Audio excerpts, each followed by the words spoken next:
Assalamu alaikum hormatly dinleşler.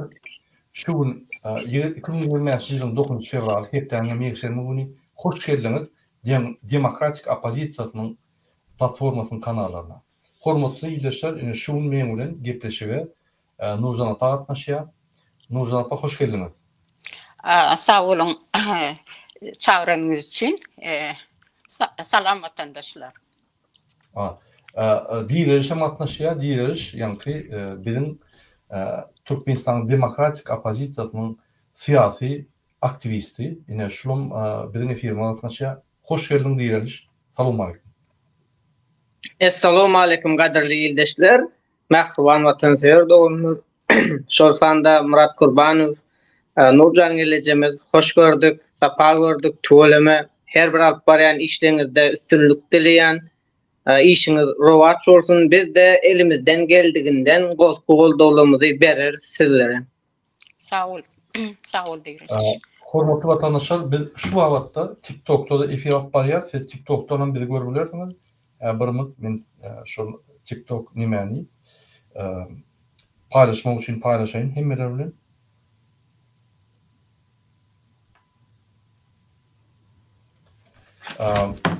TikTok'ta görýänler ine siz Nurjan apany we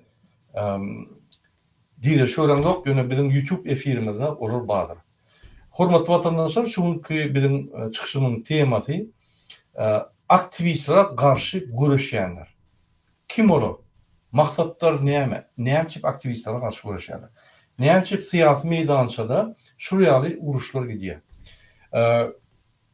Olaytada häzir ýa-ni aşagda aktivistleriň aradyna, ýagny blogerçiler, aktivistler şonuň aradyna görüşilipdir. Näme alamaty bu görüşler? Ýadyňyzda bolsa DWT halk hereketi entek bolmaka syýasy meýdançada ýokdy. Syýasy meýdança diýeniňiz ýa-ni her kim efire çykyp bir-birini söýüp, ýa-ni üstünlük alym, men indi prezident bolýan diýip, ýa-ni bir näme dogry, bir akylsyz bir soğut hareketler edýärler. Alaytada ýa-ni Kaknat Hydyrov, Gelli Karizov ikisi görüşüp hemmelerin üstüne ýa-ni töhmetler atyp gidýärler. Ondan DWT halk hereketi emele geldi. Kaknat Hydyrov DWT halk hereketiniň başyna bady. Biz bir strategiýalyk syýasy meýdançada söýmeler, syýasatçy meýdançada görüşýänler garşy hiç wagt görüşmediler. Birimize teklip beripdiler, tanqid etdiler, ýöne töhmet atmalylar. Ine şol liniýany DWT halk hereketi aketdi we medeniýetli çykyşlar alyp başlady we biziň syýasy meýdançamyz emele edip başlady. Başta bize söýdiler, arkamyzda gyrdylar, ýöne ýuwaş-ýuwaşdan halkyň awaýyny alyp öňe gidip başladyk bolýan, hemmeler şol gurda gidip başlady. Biz beýenýär. Biz ýa-ni bir ulu gahrmançylyk edemdik ýöne bolsa-da şol syýasy hereketleri ýagny bir moral taýdan, tertip taýdan, edebi taýdan, medeniýet taýdan bir ýa-ni netije, bir derejek aldyk. Oňa ulu goşan Ahmet Apara düýeci ine diýerler we beýlek aktivistlerim ulu goşan poştlar diňe DWT halk hereketi diýerler. Ýöne inisiatiwa DWT halk hereketinden etdi. Indi biz häzir 4 ýyl görüşdik.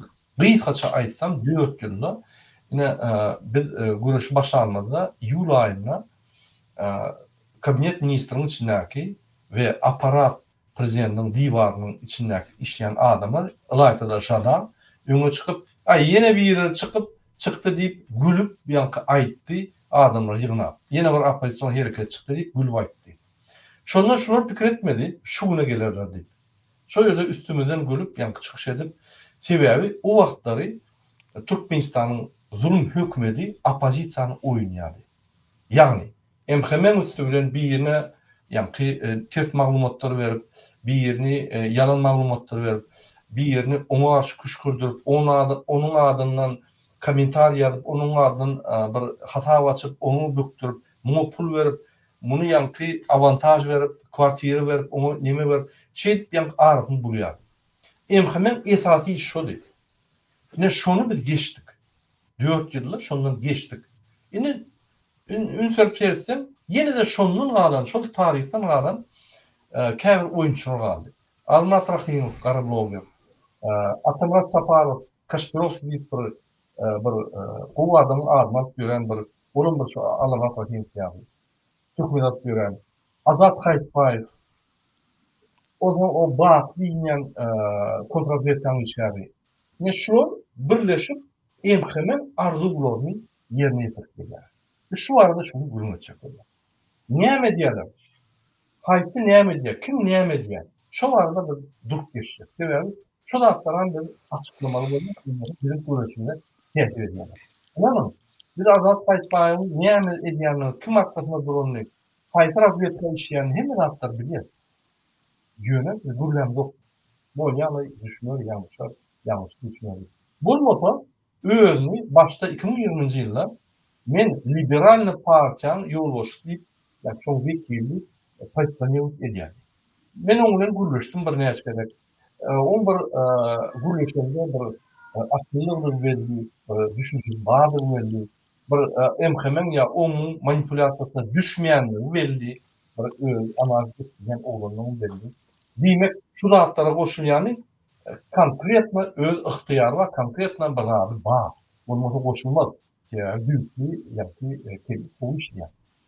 Öğren Polis Akademiyada bir neçe yıl Türkiye'de okuyup kovulan adam. Hiç vakit protesta koşulmaz.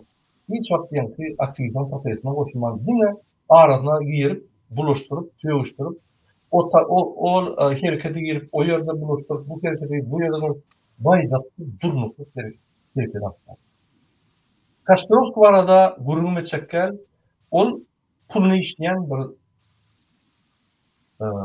işleyen adam, onu adamlara Ukrayna'da bir Titushki deyip ad koyuldu.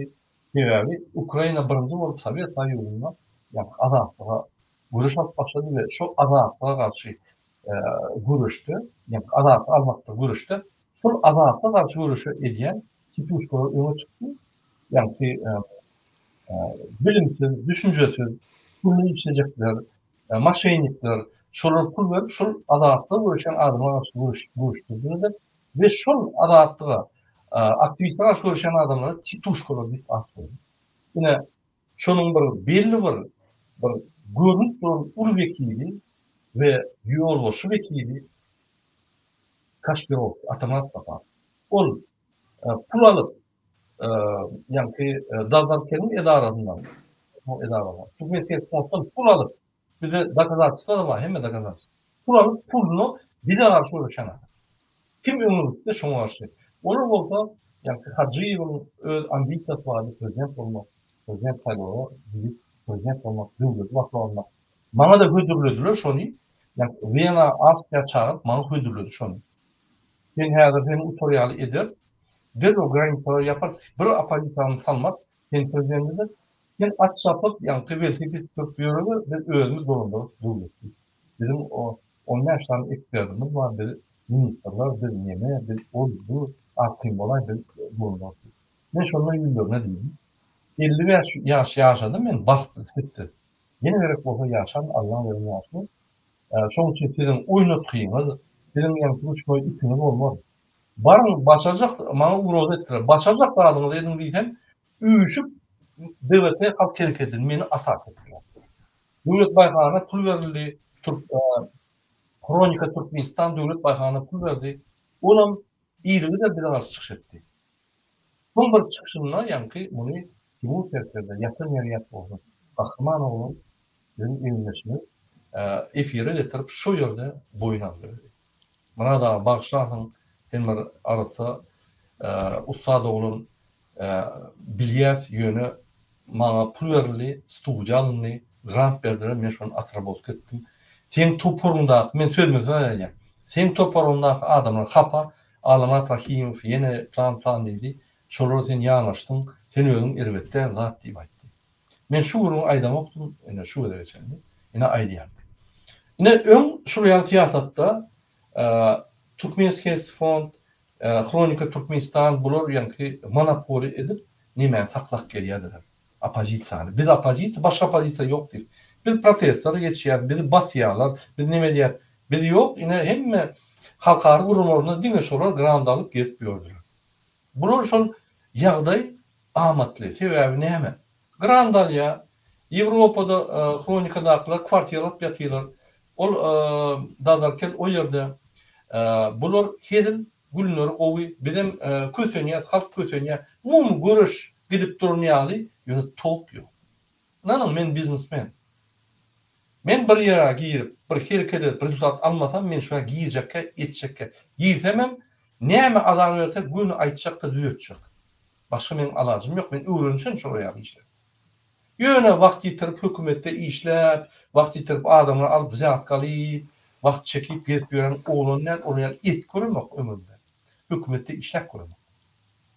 Biz konkret işler, konkretne barýar, bir ýerde zawodlar urýar, fabrikalar urýar, biznes kurýar, adamlar aýlyk berýär, naloglar төлýär, jogapkärçilik alýar, konkretne ýörýär.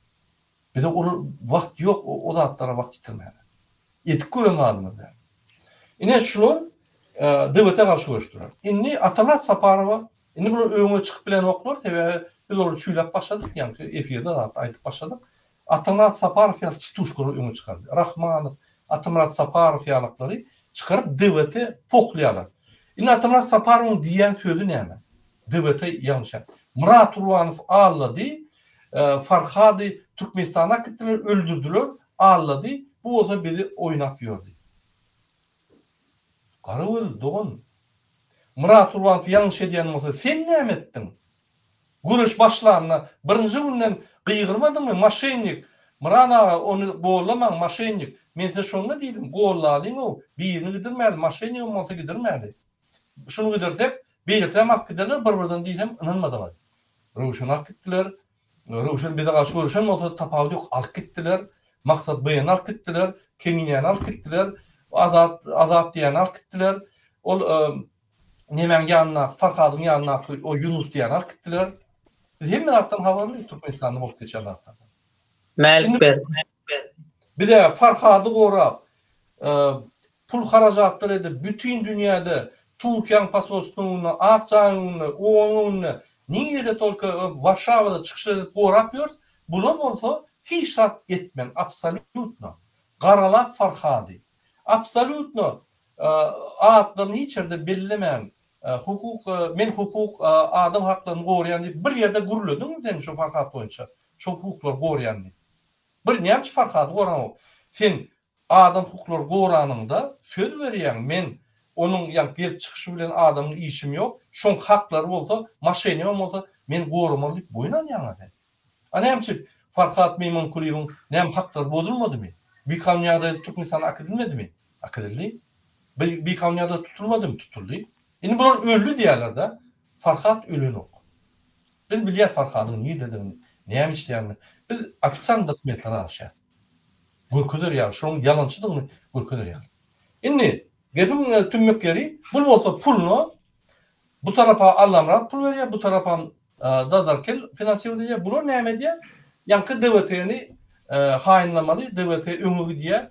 Halk inanmasyn şuňa, şular birden ýurdu basyp alaýym, ýa-ki ýurdu alaýmasynlar diýip, o zaman ýurdu alsa bize gün vermezler, bizi ýok eder. Biz ýurduň başyna gelsem, demokratiýaň esasyna bir adamy ellemez. Bir adama eger kanun hak bozmadyk bolsa ellemez. Siz ol eden zatlaryňyz üçin özüňiz jogap berýäňiz. Bize jogap berekler sizden. Şoň üçin biz şöyle baranmazdan, hökümet dörelimizden noğundan maslak gider.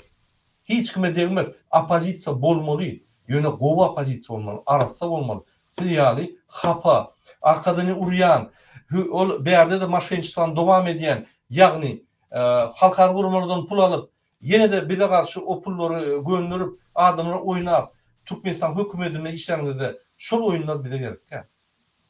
Merт bolun, alkyn görüşün, tankid edin, görüşün bize garşy ýöne kanuny çykyr. Boldy. Biz hiç kimi ellemezsem gaýtyp bize gerek opozisiya. Biz döwlet, şu döwlet legitimni boljak bolsa, hökümet legitimni boljak bolsa, hökümet uratda opozisiya gerek. Ödem bizim goýan opozisiýamyz däl, halkyndan çykan opozisiya.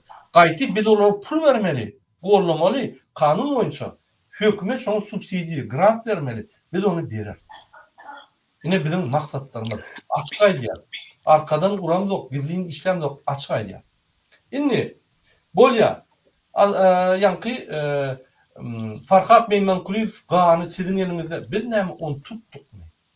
Habarmadam yok. Nuranay böküp çıkıp videoda tutuldu deyip. Biz şoň taryhyny tutulunça hiç bir yer epizoduna yok. Siz var epizoduna. Siz doğat olup onu maşinik deyip atlandırıp bar ya da maskara edip gören siz değil mi? Biz zat diyem yok. Bize söylüyorlar da zat diyem yok mu? Yöne biz şonu gora halkın yankı avrayın alıp başladık. Sizin kanınız var, siz gidirdiniz. Bolya biz yanlış anlasak. Sen hareket eder doğruca. Sen akıllı ho. Sen elinde adam hakları koyan kuruma var. Sen hareket eder. Sen neden şu da attır? Bolya biz yanlış, biz bilem de okuyuşlar, biz görüşem de bizim protestlarla ne ol, biz yankı neme der. Sen görüşay. Şunku günne Farhad'ın değil kalmağı diğer devletin içindeki aktivistlara bağlı. Çıkış edip biz yatıram da rejimi. Kat yarıp çıkış edip batışlar edip yatıram da. Biz şunu etmedik olsa doğrudan biter ölür giderdi. Bunu ne emedi? Farhad'a akıttırır, edil şoğunu akıttırır, şoğunu öldürdür bollu.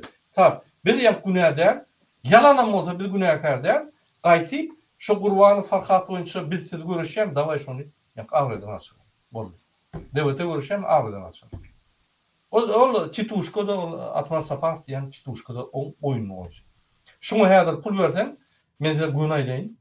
Hayadır yankı Türkmen Hesfon'da karşıda görüşer. Karşında görüşer. Şunu pul versen Allah muradı karşıda görüşer. Yöne Allah muradın beriyen pulunun bir köprek pul vermek. Yine tapal. Çoğun için bu adamlar oyunu açar Tituşko'lar. Biz onu üns vermeliler, biz görüşmek. Yine Azat Kayıtbayev oyuncu aytlar.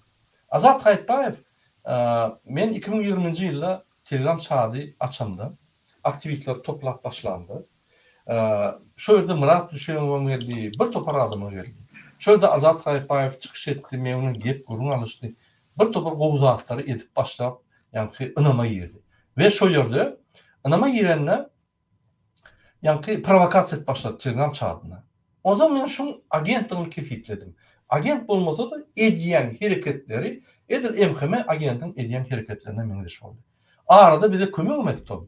Yani Dur Sultan'ın pulunu tölemeli olanına biz derhal cimlet bilmedik, advokatına tölemeli, öz pulundan töledi, biz bir hepten içinde onu qaytıp verdik. Onun bir kömek deyip kadar et bolýarda. Başka da hakkı yok. Türkmenistan'a, biz Türkiye varanlarda kaçıp ýör, protestler çıkan yok. Duşan ok, bolmasa ýa-ni eger görüşen bolsa diýalyk bilen duşmanlar. Yok görmersin. Näme diýe häzir Ýewropa çykyp inni MHM agent hökmüne ýa-da MHM arzularyny ýetirýän adam hökmüne girip buluşdyryp başlady bärde Ýewropada. Adam gelin Ýewropa görüş. Habar yok bärde kanun esasyna jogap bermeli bol. Habar yok. Türkiýede edýän oýunlar bärde ýöremedi. Habarlar yok. Şoň üçin ine efirde çıkıp devletin Murat Ulanyň ganyny biz näme? Hökümet mi? Biz näme? Farhat Meymankuliyew tutsak etdikmi? Ya bizim näme uluýar güýçimiz barmy? Ya biz onu ýa kanunyny wezipemiz barmy? Ya kanunyny statusymyz barmy? Şonu ederýär. Ya biz näme? Türk hökümeti bizim aýdymyz edýärmi? Hani ýerde gan aýdymyz etip görsin? Eger ýerde gan aýdymyz etdirýän bolsak, gurmany oturmaz, ýa aýryp konuy. Şoňa aramadan halkın ýa-ni aňyny bulap, halkın cemiyet düşünjesi bolan soň ýalňyşlar aýdyp, zat edip, Floki bilen birleşip, Floki kontrazvedçik. Men öňüme aýtyp geçdim. Şol efiriň ýüzünde görünýärdir suraty. Kontrazvedçik. Bunun esas maksady ýa-ni buluşturmak. Aktivistler arasynda buluşturmak, o jadanyýaly buluşturup, kontrol edip, oturmak, kime pul vermeli, kime baş etmeli, kime gorkuzmaly, oturup, ýa-ni opozisiýanyň öz arasynda görüşdirmek. Ine şu 3 tane tip boyunça men size maglumat berdim. Şoň üçin şu adamlar inanmaň. Bu adamlar bunun aňarsynyň ýa-ni niýeti gaty bolýar. Bunu Türkmenistanyň halat etmeli, Türkmenistana kanunçylygy girdilmeli, Türkmenistan hökümetine minimum teklifler vermeli. Türkmenistan hökümeti kanun bolýanlaryny aýdyp durmaly. Şuraya öz haklaryny goraýanlary gollap, olary ýa-ni podдержка bermek o realdat yok. O real adam hakları borayan dipädir ine neme geldi karize goşup Alat Kayıtbayev aydı. Haysa adam hakları borayan. Ana Sultan Açilova Türkmenistan'a onu tutsak ettiler. Türkmenistan'a onu Sirban'ı satarlar. Türkmenistan'a onu bir jurnalist çıkıp içinde neme başladı. Jurnalistler ataka girdiler. Dine devlete oldu diyor. Devlete çıkıp jurnalisti yatırdı. Sebebi biz onu bağını öyle biz ayttık. Yine buraya çıkış edeydim. Biz sen kimdiğini ve senin vardı hem informasyon verir. Ne seksual oryentiyerun var, ne medyan diye durdu şol. Der olurdu. Siz ne ettiniz? Sultan Açilvan oldu mu? Yok.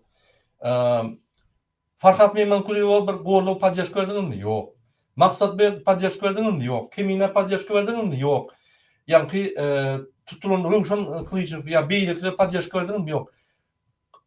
Nime deport lagerda Türkmen vatandaşlarımız yatıyor. Közünüp görgürler. Podдержка gördünüz mü? Yok. Kimin haklarını uğrayan? Haysi adamın haklarını uğrayan. Niye de o adam görködün mü? Haysi devlette yaşayan. Yoktur. Or geldi kariyalı. Öz vakfidini qorap, yani pravzaşını kuruma açacak ya, bolmadı bunu alıp gidiyorlar. Öz vakfidini qorap 7 milyar uton kişi var ya, bu halkın vakfidini krediyenler mi? Bunun son koşulup, jadanın adamları olup, yani devlete karşı görüşüyorlar. Yine olup geçen de atlar. Murat Kurbanov bir de ruhsat versenler. Извините, пожалуйста, меня.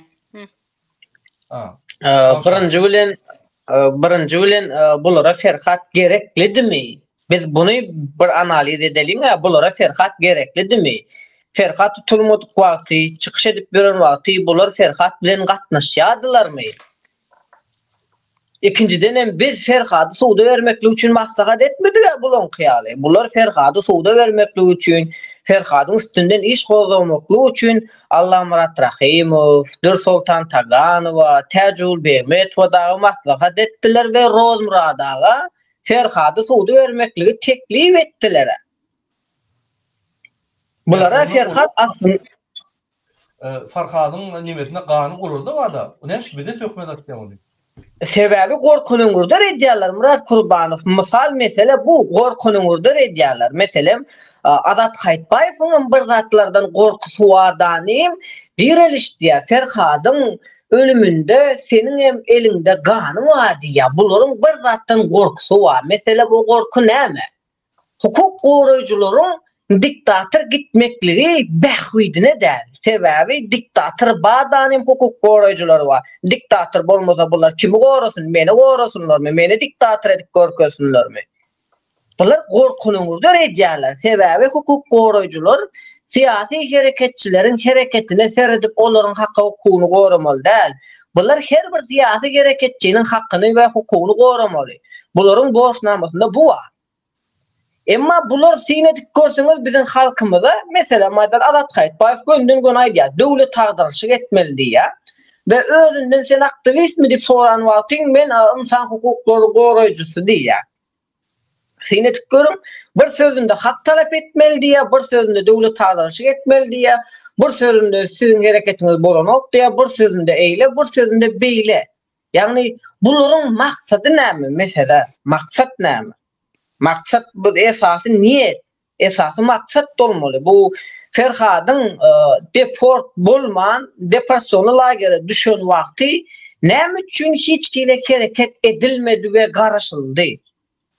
Misal mesele bu. Yani her bir kinonyň başı we soňu var. Doğruda emma Ferhadyň başı ýokdan hem şu wagtda soňu var.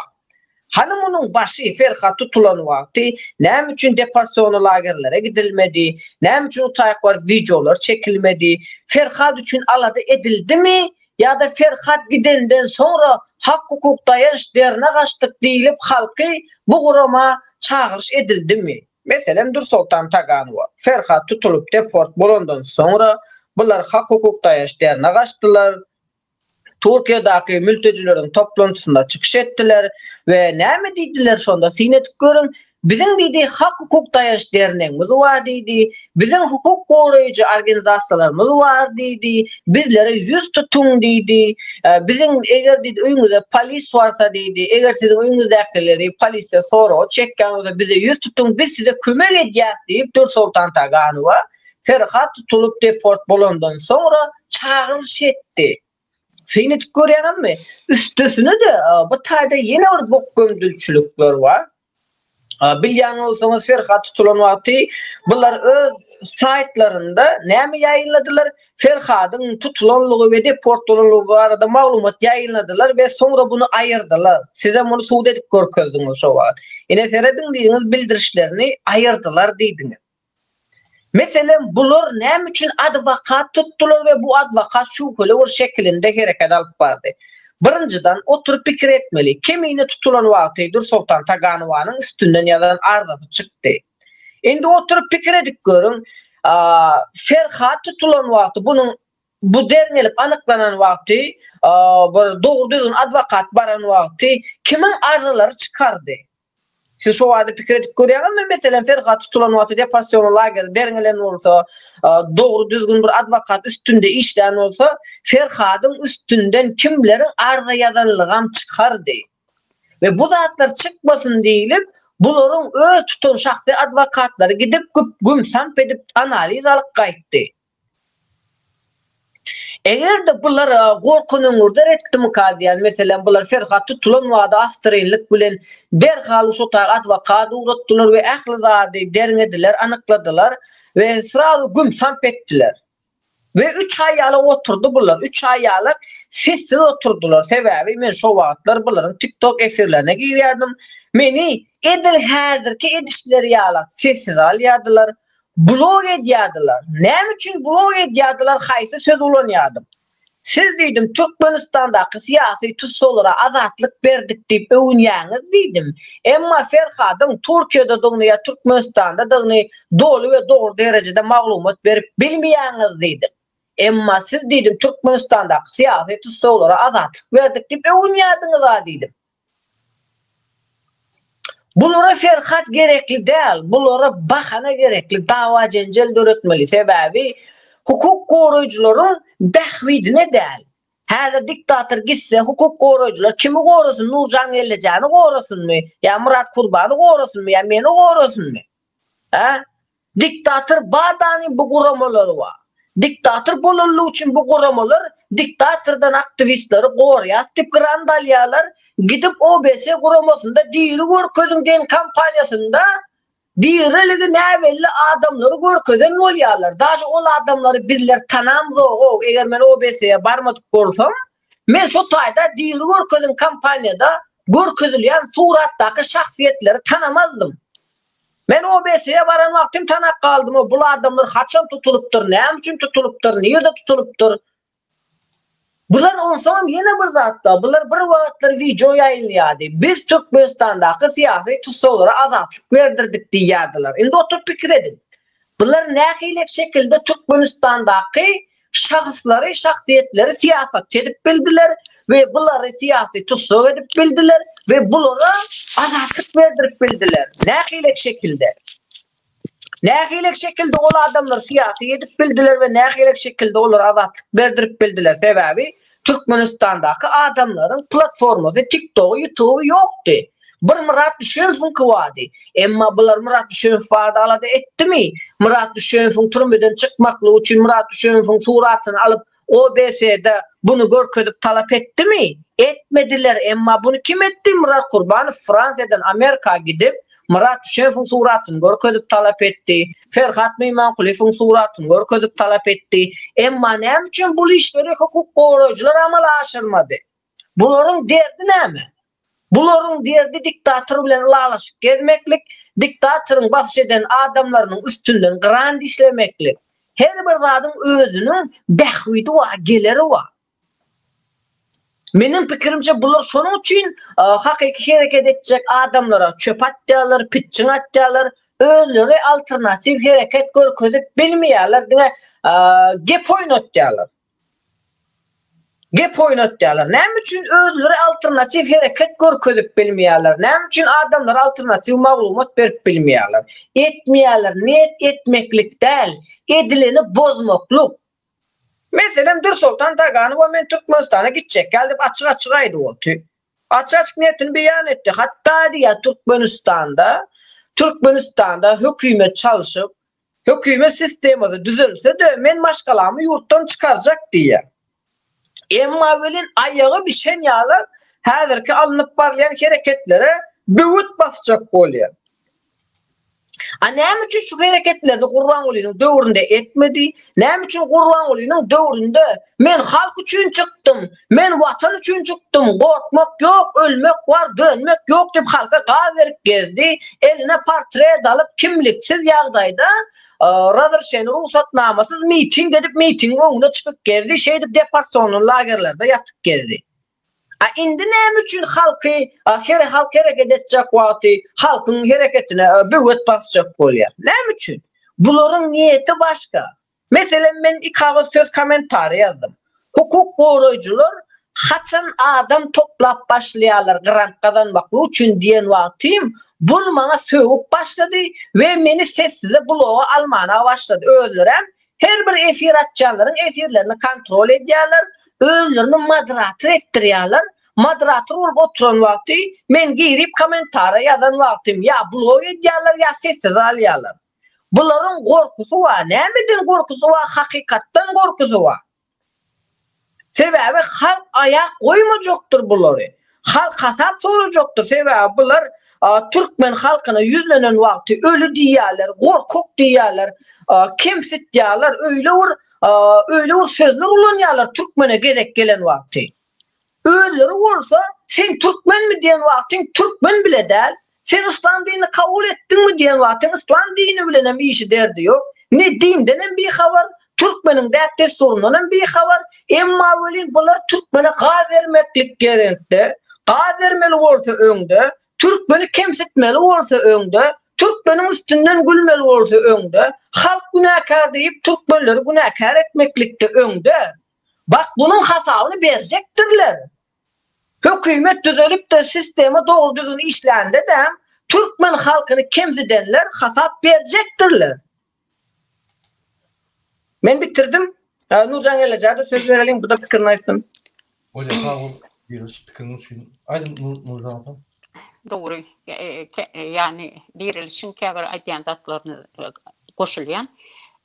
Bir de bol oglanjymyz adalet üçün hemekşe görüldü bolupdyr. Oňa aşağı çizmek isleýän. Yani biz demokratiya üçün ya da rejim bilen görüşýär diýip bir giden oglanlar bar. Ol TikTokerler o bu yani her yerden çykýar soňky döwürlerde. Indi şu wagt men dün men TikTok'um ýok tabii ki men girem ýok. Wagtymam ýok dogry aýtsam. YouTube'da Azat Hayitbaýewiň şu efirini gördüm. Yani demek isteyen Azat Hayitbaýew şu ýaly özüňi pes derejä düşürmek gerekmi? Sen her kime şultyk atyp oturýarsyň. Başla Mansur Milgelow'dan. Mansur Milgelow edem etdi. Diňe görüşdi. Halky görüldi boldy. Halk Türkmenistanyň içindäki edilýär pussupujylykları orta dökdi.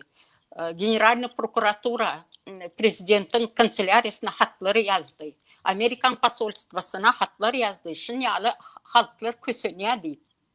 Sen näme diýän?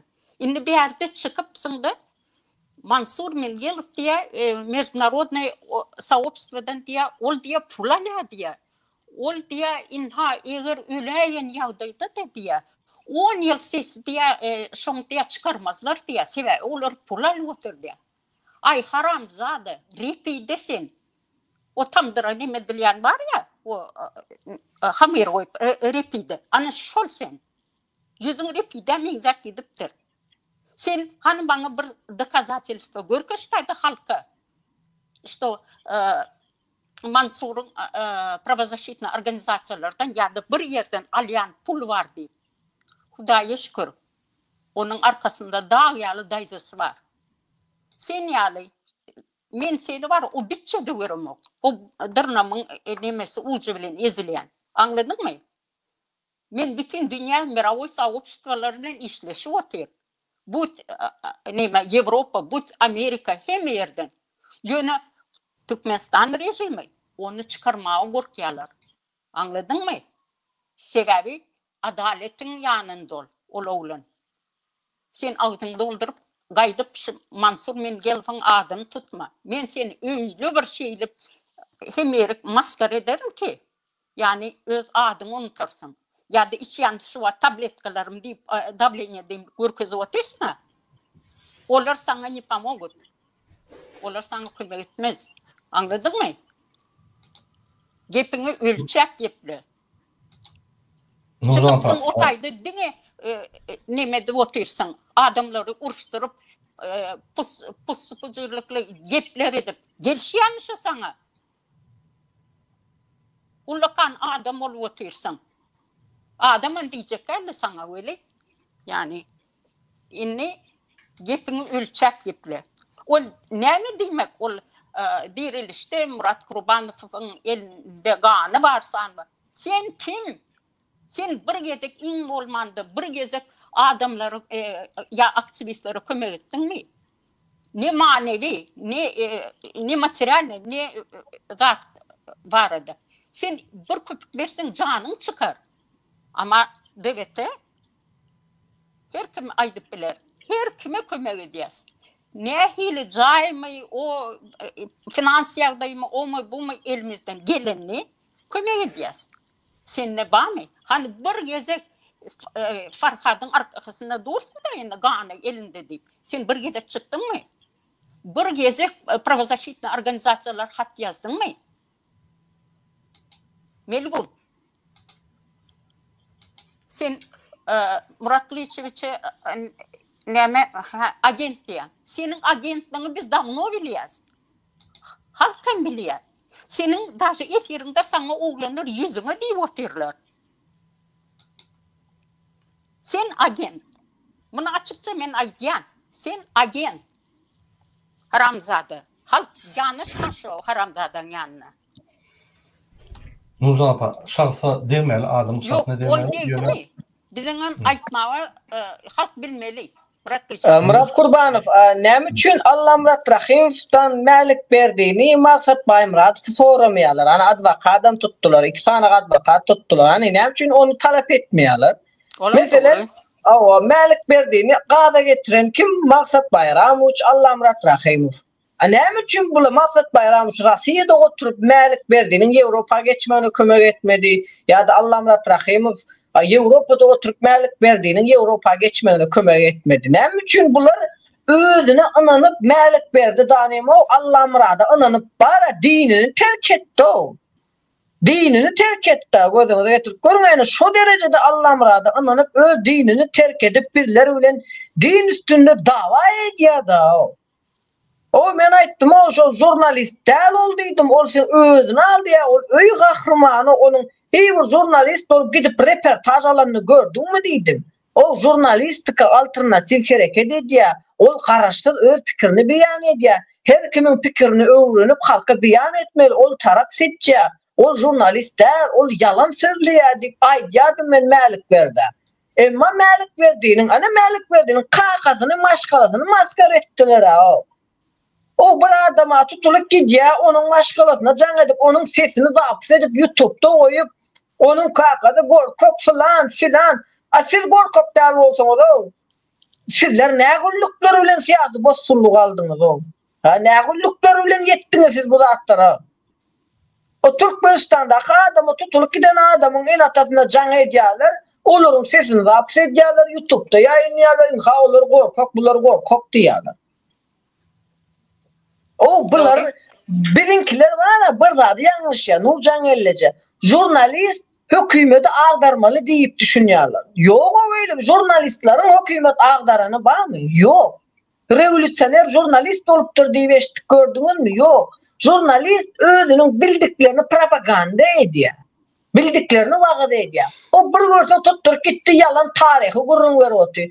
Gurrun verecek bolsam yakında 100 yıllıkta bolup geçen tarihi gurrun versene. Bir giden Türkmenlerin öldürülenini, bir giden katliamlar yapılanlarını, dinsizleştirilenlerini, bir Ruslara tabiin etmek için niçin Türkmenleri Türkmenistan terk ederek edenlerini gurrun versene tarih gurrun verecek olsam. Men jurnalist diye tarih gurrun verecek bol ya. Men jurnalist diye siyaset gurrun verecek bol ya. Men jurnalist diye opozisyonerlere karşı bir siyasetçilere karşı bir ona karşı bir buna karşı bir diyor siyasete karşı bir. O sen her bir zatın öz akmı yolu çeşmez suwa. Siyasetçi addelni, dindar addelni, tarihçi addelni. O bir görsen dini karalawoty, bir görsen tarihi karıştırwoty, bir görsen siyaseti karıştırwoty. Ondan sonra gelýärler tutturýarlar Murat Kurban, direliş, Murat Kurban. O biz sizin başınıza bela olur sonra bu gidişinizde gitseniz var. Doğru. Ben şunca gördüm bilmiyorum Nurcan Erlece şunca bol ya diye. Şunca jurnalistine de bol ya diye. O men aktivistlik yalan söylep görür ne de bol ya diye. Mesela Atamra Saparov. Sen $462 aylık aldın diyemde men azam aldım diye. Demek sen kim için azam ettin? Sen Helsinki fondun hizmetini bercay ettin. Bunun için hem $462 pul alıp geldin. Bunun için pul alıp geldi. O kim için azam etti? Anna Durdu Hacıev'in işini bercay edip geldi. Sebebi Anna Durdu Hacıev Dursultan'ı işten kovdu. Dursultan Taganova işliyordu. Bunların ellerinde halkın aktivizmi hareket eden adamların şahsi maglumatlarını alıyordu, pastır suratını alıyordu, Anna Durdu Hacıev'e veriyordu. Yani Atamra Saparov'un alıp baren işini Dursultan Taganova edip gördü. Sonra Dursultan katnaşını kesti. Atamra Saparov'u işe aldı. Emma bunlar özünün kimliğini ve näme edip göründüğünü gizleýärler. Näme üçin? O goyun dersine birinin sırtlan bular var. Aldap bölür o. Bulara diktatörün gitmekligi bähwetli däl. Mesela Atamra Saparov'un YouTube kanalına girip görün.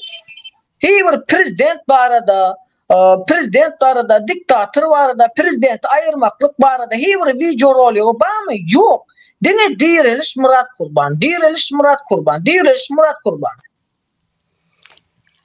Öğrenmene buna Anna Durdu Hacıev var, Ecer Sökben öğrediktirindi gelece.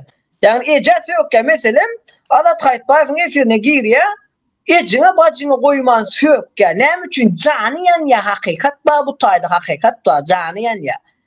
Seynetik görýäňiz mi? Anna Durdu Hacıev öz işgärlerine aktivistlerin ejesine, bacısına sökmeni öğretýär. Öňe dine garşy gurulmany öğretýärdi. Dine garşy guruletdirýärdi. Şeriat getirecek bolýardy ýa-da. Ey tentekler. Türkmenin milli şeriatı wady, atawa olamaz bu şeriat bilen ýaşap geldi. Şeriat adam öldürmeklikden ibaret däl. Şeriat zalimleri öldürýär. Ganhorları öldürýär. Düşmanları öldürüyor. Şeriat adam öldüren o bular şeriat näme diýmek? Türkmençe geplen. Türkmençe şeriat näme diýmek? Adalet. Adalet isliýatdy gyýyp ýöwde tentekler adalet. Näme bolýar? Arapça şeriat, Türkmençe adalet bolýar. Demokrasiýa diýmeklik näme diýmek? Halk häkimligi. Halk häkimligi diýmeklik näme bolýar? Halkın islegine göre devlet yönetilecektir diýmek bolýar. Emma halktan sonra dinsizleştirdilermi? Emma halktan sonra dinden uzak tuttularmy? O birazcık Türkmen dilinde gep laýalyň o. Türkmen dilini öwrenaýyň. Eger Türkmen halkyny yüzlenmäni bilýäňiz, Türkmençe geplemäni bilmeýäňiz o. Şeriatyň manysy näme? Adalet. Doğru. Demokrasiýanyň manysy näme? Halk häkimligi. Doğru. Dünkü efirde de diriliş hani bu rejimle nähil görüşmeli, nähil ağız bir olalım deyip şu teklifi edýärli. Bular bolsa ay planı agent. Ol bu agent özünden haberi yok. Yani olacak işler. Oğlanlar aklınızda başınıza toplan. Halk bilen bile olun, ağzı bir olun. Men bir zada düşünmekde. Biz hiç wagt organda işlep göremdik. Biz gaýtyp MHM bilen men Türkmenistan içinde görüşýärdik. Bir kysany uly ýol boşlugy aýrdym işden. üstlerine arda yazıp advokat tutup gidiştim, ayırdım. Öz hatlarını koradım. Avropa gelip 20 yıllar men işledim, yaşadım. Emheme anada durdum. Pul kazandım, bir verip aldım, bir netice kazandım. Inni men gel ol porsu özüne olmayan emheme Türkmenistan'ın içinden emheme agent olayım. Bular bolsa Türkmenistan'a ijet kabinet ministrliği işliyor. Özü yankı Türkmenistan'ın hükümet bunu polis okuluna yiveriyor. Eyyam organın içinde işlep gören adam bir de Avrupa'da 20 yıldan beri öz başta hareket edip öz biznes imperiyasını kurup gören adama agent diye. Men bir aklına bilemek bu Allah'ında da bir logika tadım krediyen karşın. Ne için agent deyip bolya ya ne deyip bolya bana agent? Türkmenistan'ın halk hareketi, demokrasiya vatan Türkmenistan hareketinde bir topar dosyalar var. Saylov geçirdik, bir topar adamlar pasportlarını hemen adını vurdu. Hani bir tutulum ya bir yerden çıktı mı? Allah Murat Rahim ekran yırtacak oldu, şu danır bana verdi. Vermedi ya. Doğru. Biri var, ertiden aşama çelli, biri yan kalkınlığına kaçırıp daha dedi, şu danır alacak oldu. Her daha etti. Emkime geçirecek oldu. Vermedik. Bir yerde bir daha çıktı mı? O ne? Biz agent oluyor, biz giyici onun rejime karşı çıkış ediyor. Protestler şu neyse devletlerde protest geçer, rejimin külünü çıkart geliyor. Üstlerinden hat yazıyor. O bu eseye çıkıp basıyak yüllerine. O ne? Biz agent oluyor. Eğer ben agent olsam, onun agentler kim oluyor? Ben şunu düşünüyorum. Haytbayım bir aydiyanlar, ben şunu yara. Telegram devlet aktivite çağından yürüyüte kovdum diye provokasyon etmiyordu. Agentli iş ne diye. Kovdum şunu. Gorkunun urda rediyalar Murat Kurbanov. Gorkunun urda rediyalar. Ya da Farhadı halas etsen, senin elinde Farhad'ın kanı var. Ama ben şunu çıkaran olsam, ona ben kanı yok. Ben şunu görüşsem, kanı var.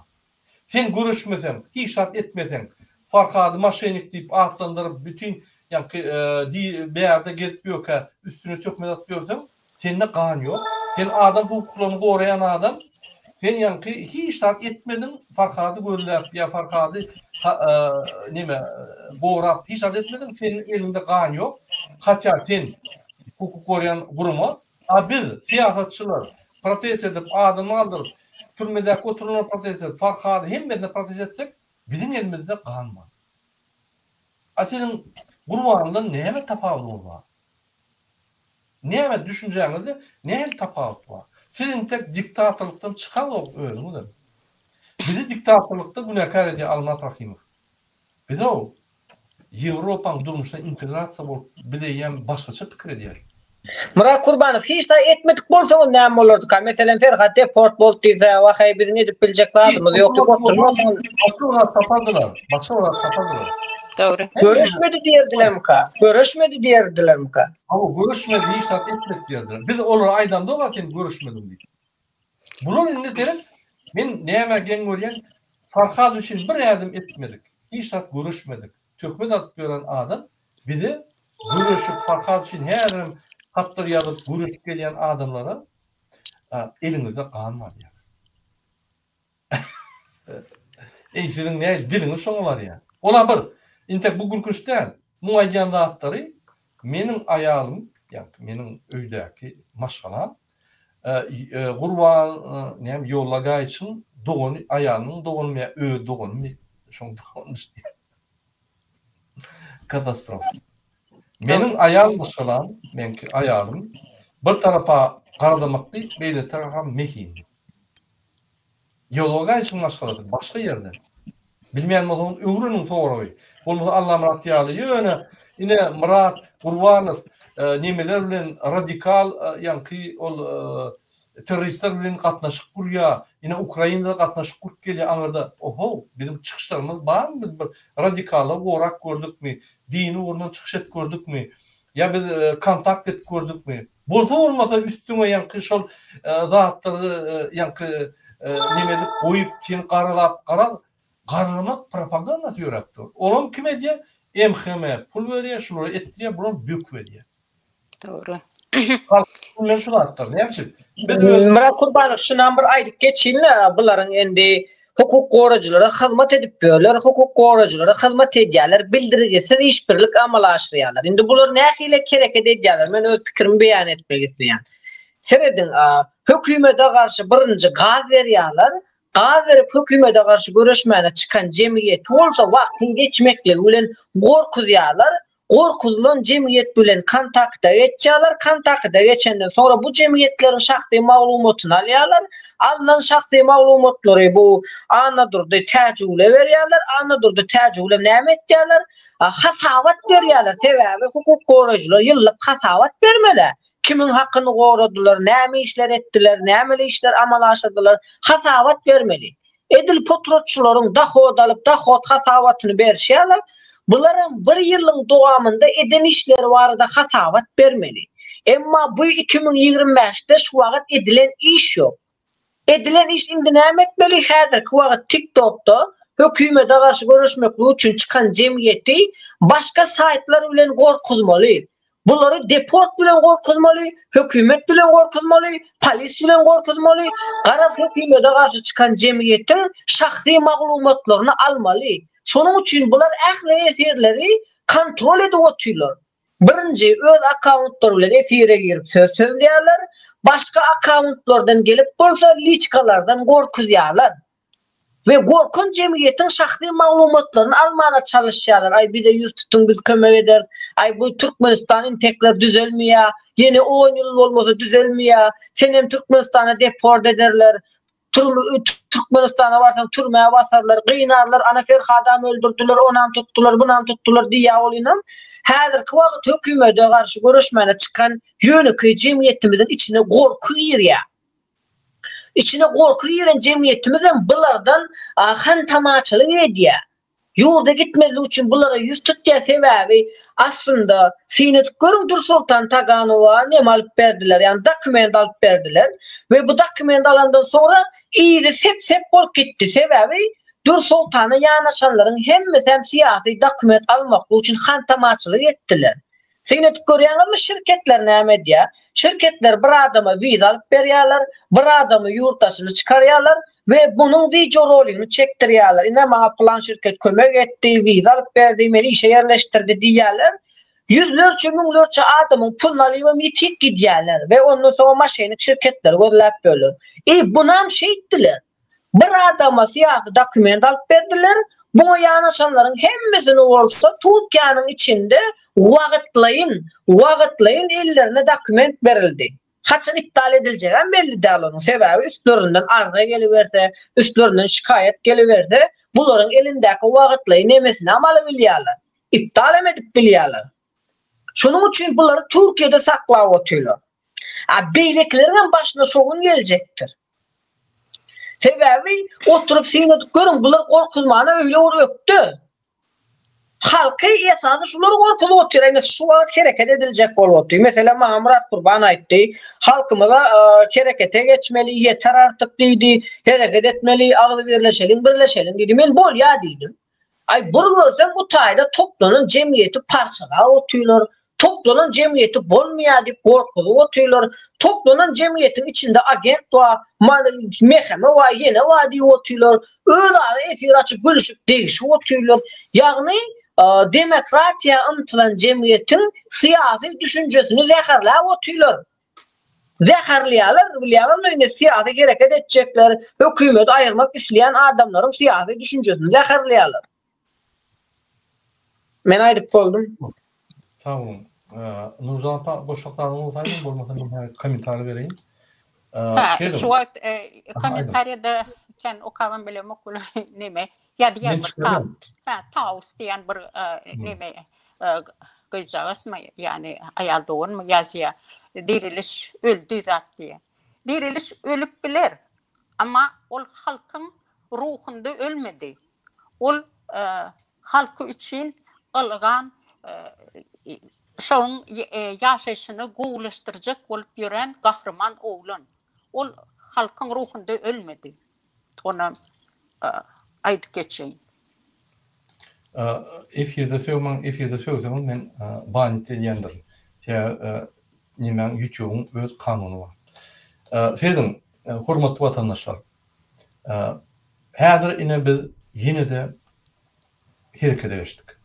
Häzir biz Türkmenistanda galyp biljek adamlar ýygnap, her kim, her gurama, ýagny her hereket ýygnap, öz adamlaryny öňe çykaryp biz birleşip, ýani köşkün öňüne öz haklaryny talap etmegine barjak bolýar. Biz Ramazan bayram namazyna adamlar çağırýar. Hani niýede aktivistler şol atlar edýär? Ýeke tak aktivistler edýär. Şu Azat Hayitbayev ve Titushko, ýani Kasperovski, bular wara adamyny çağırmak hiç kim. Ýöne bir çağıraýsa üstüne dökülür. Edil emhemen arzularyny edýär. Häzir emhemen ýoldaşy Atagarayew we kömekçisi nire özünü goýjanyny bilen oklar sebäbi Gurbanoğlu bular basy edýär, Serdar basy edýär, saklaşylar diýip. Näme etjegini nok. Şöyle Hayitbayew, Titushko, Kasperovskini, ýa-da Atamrat Saparow, ol Rahmanow, Allah Rahim göllep olur gysyp başlaýar. Dawa herket edin basın. Bolmasa biz olaryň atlaryna tutamda o. Bizim bar edýän adamymyz Gurbanow Serdar Berdimuhammed garşy bolýar. Olaryň atlaryny tutamda. Ýöne bizi ýapyşyp ýatylar. Şu hereketler bir ada baraýmasyn diýip. Diýmek olur düýünden görüşen. Diýmek olur görüşýärine garşy görüşýär. Ine näme çyp görüşýär? Sen puluny görüşüp bilersiň, sen emhemen basyşyny görüşüp bilersiň, sen başga zady görüşüp bilersiň. Sen görüşýän zadyň halka garşy. Umumy adamyň azatlygyna, çykýanlygyna garşy. Özüň o Ýewropada bostunlyk dilýän men adamyň haklaryny goraýan. Kimiň haklaryny goraýan? Biz adamyň haklaryny gorap, adamlary öňe çykaryp şol bir kanunçy durjak bolýar. Biz Türkmenistanyň prezidentine inanamyz. Biz sizden gitmeňizi isleýär, biz sizi tutsak etmeli diýip çykarjak bolýar. Bir topar konstitusiýa 33 ýylyň dowamyna bozuldy. Bir topar gedek bozuldy. Konstitusiýa üýtgödür, häzir konstitusiýany aldyryp men size günaýyn.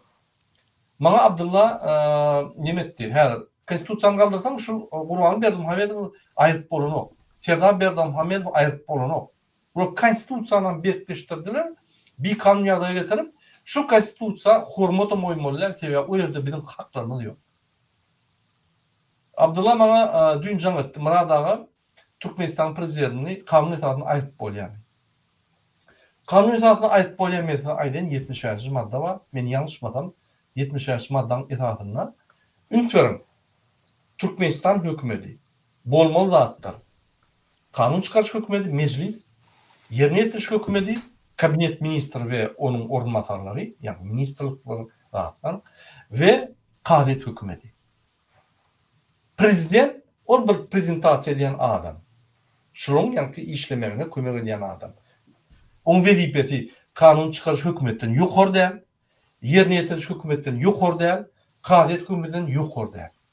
Ýöne bu konstitusiýany ýükledip, prezident hem zatdan ýokary edip, ýani deň agramlygy Türkmenistanyňky deň agramy bolup vertikal urdular, Putin goşýar. Indi, lütfen. Sen prezident aýrjak bolsaň, Gurbanow Berdimuhammedow ýürüte bir guruma döredýär, halk maslahat diýip. Şu konstitusiýanyň prezidentkim üstünden onu da bir häkimlere emhemme bilen oturup adamlar saýlap, diňe ýani arkada şöhrat diýip ýallaklar saýlap getirip, şoňa ýaşullaryň maslahat diýip halk maslahatyny bolýar. Häkimler, emhemmeler we şu ýaşullar.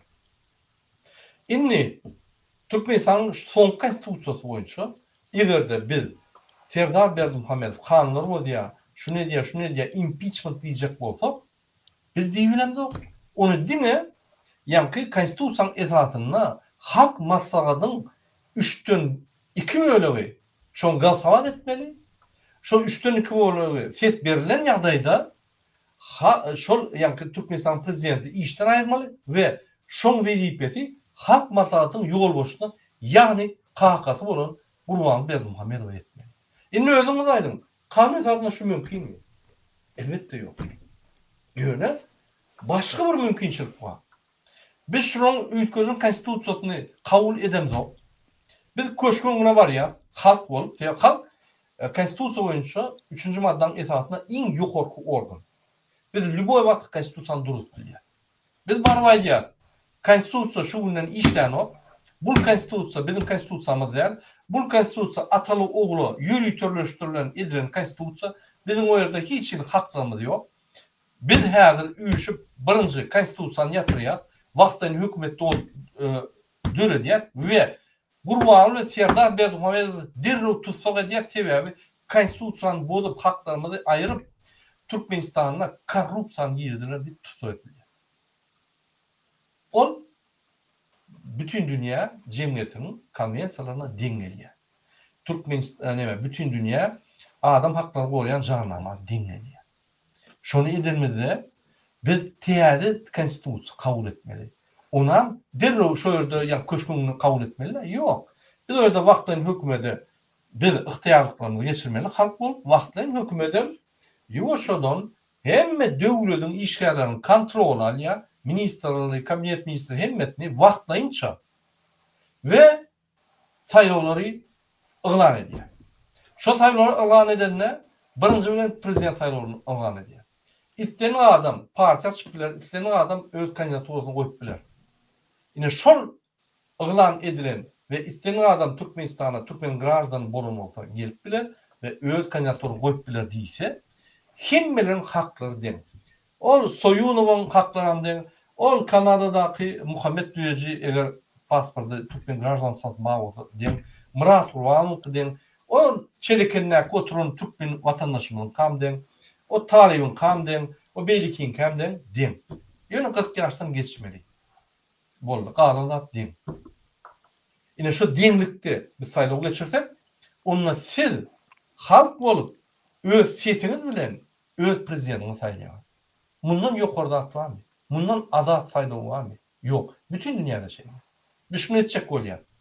Yıkıtek kanuni oluyor. Başka ne suudun üstünden, ne yankı mecnarın suudun üstünden, ne başka yollarla alıp olmadı yani şular konstitusiyanın sonku 4 yılla 2 kere ütküttüler. Murat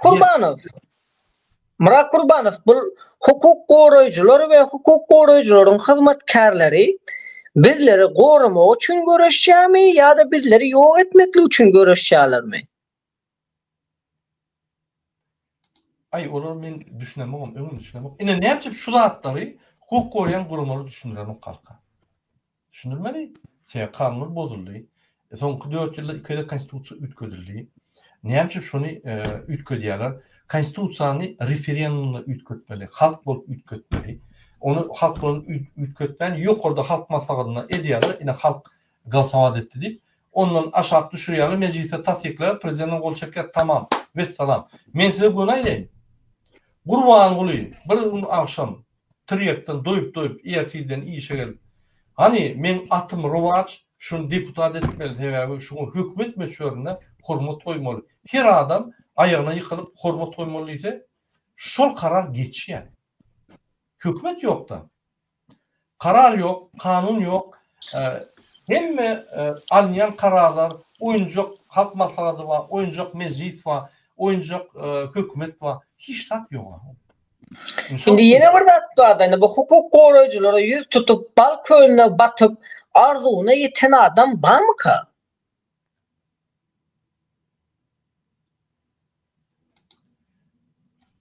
Arzularına yeten adam yoktur.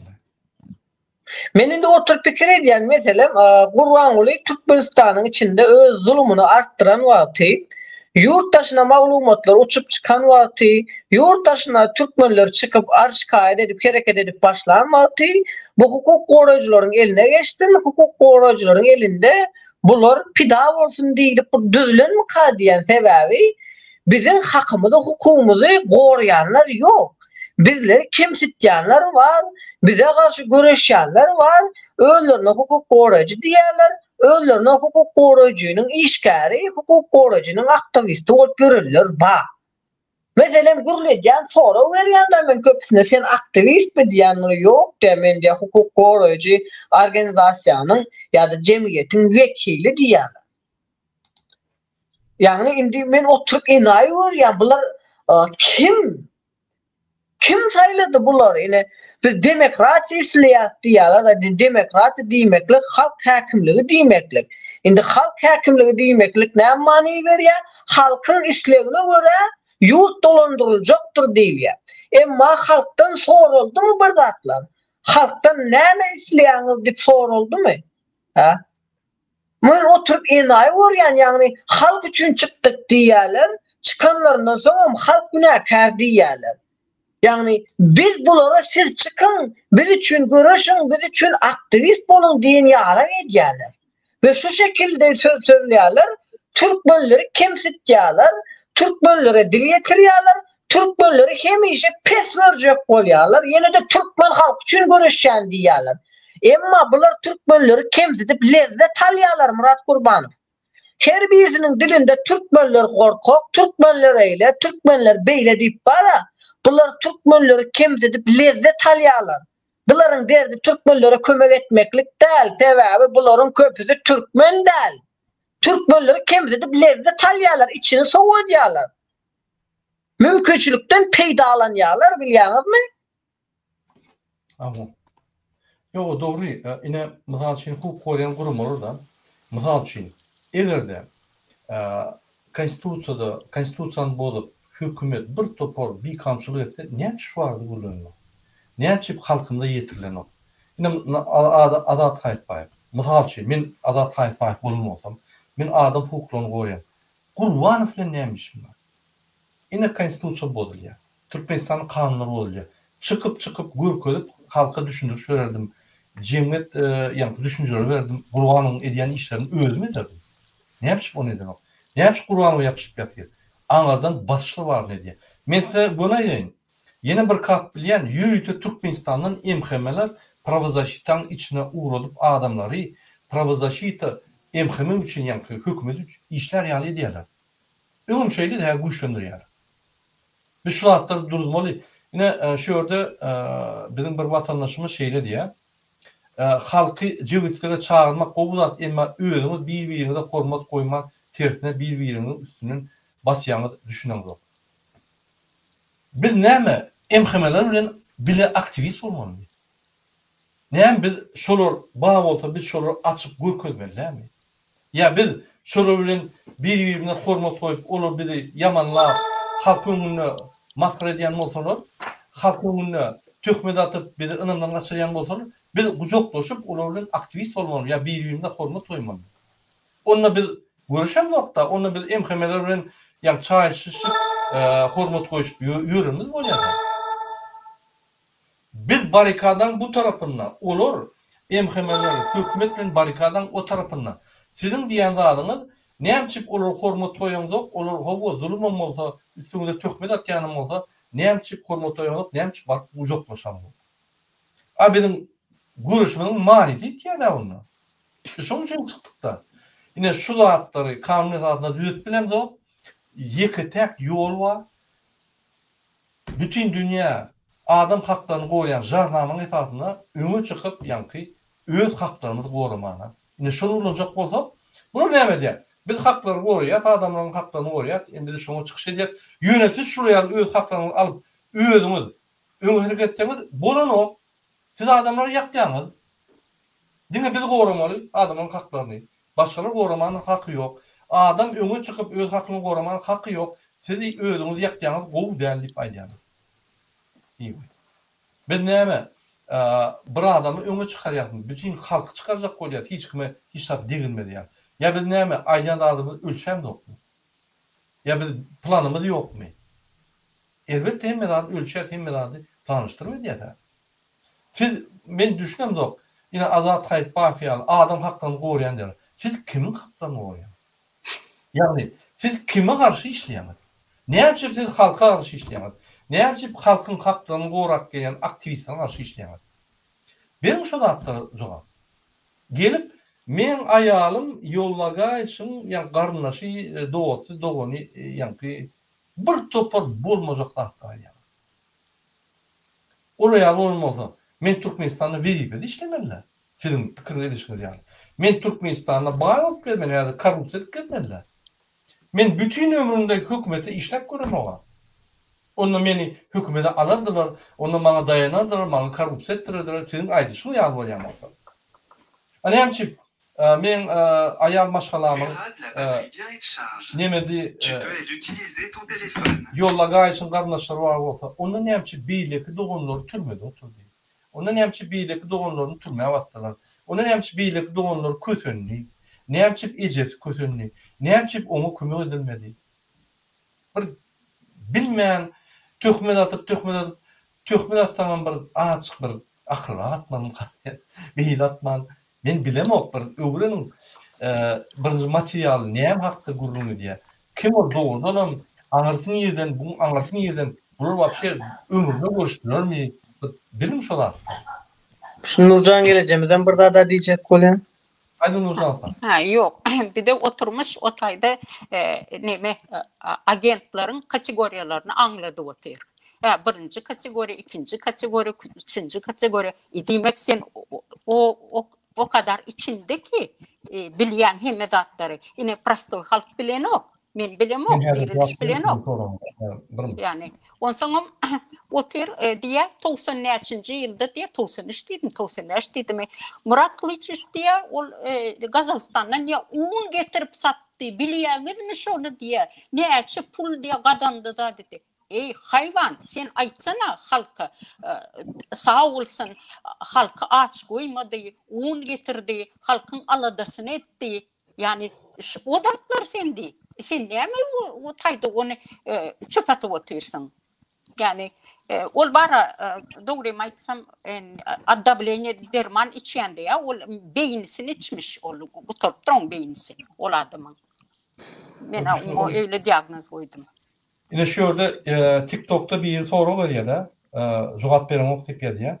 Murat Kurbanov sen Fransan raýaty, sen Türkmenistan raýaty diýer. Sen näme taýlary boşuljak diýdi. Näme üçin Türkiýede gaçyp gördüňiz ýokda? Sen men Türkmenistanyň raýaty. Raýatlaryň graždany. Siz ýaly. Sizden kim vatandaşy diýäň, şo türkmençe gep daýym. Ýöne graždanyToriýada, graždany. Menin graždanlygymy hiç kim ayırmadı, ayrımını bilmedi. Kanun esasında kim ayırsa men bäri ýatyryp bilýän. Bir, ikinci, men Türkmenistan graždanı ayırmak üçin men ya vatan dönüp bolmaly, ya bir vatana karşı bir zat etmeli, men edip görmek bolardy. Menin bar edýän işim şu gününe Türkmenistan'da kanunlar bolýar we adamlar haklaryny kanunlaryny gorumak siýasat hükmüne şu rejime bolan yani opozisiya hükmüne çıkış edýän.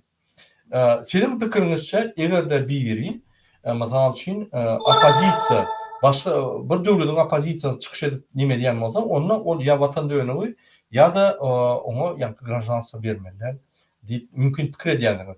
Ine Türkiýede mesela için opozisiya var. O vatan düşmanları diýerler. Ine Erdoganyň partiýasy var, ona garşylaş partiýa var. Ne şunu da demokratiyle gidişmeklik yani fikirler beýatşygy bilim şonu diýär. Biz näme üýtgüşler? Indi men graždansam boýunça mende pasport var, o pasport bilen действующий. Onu hiç kim saklap bilmeýär. Şonuň üçin sizinki ýaly pasportum var, sizinki ýaly graždansam var.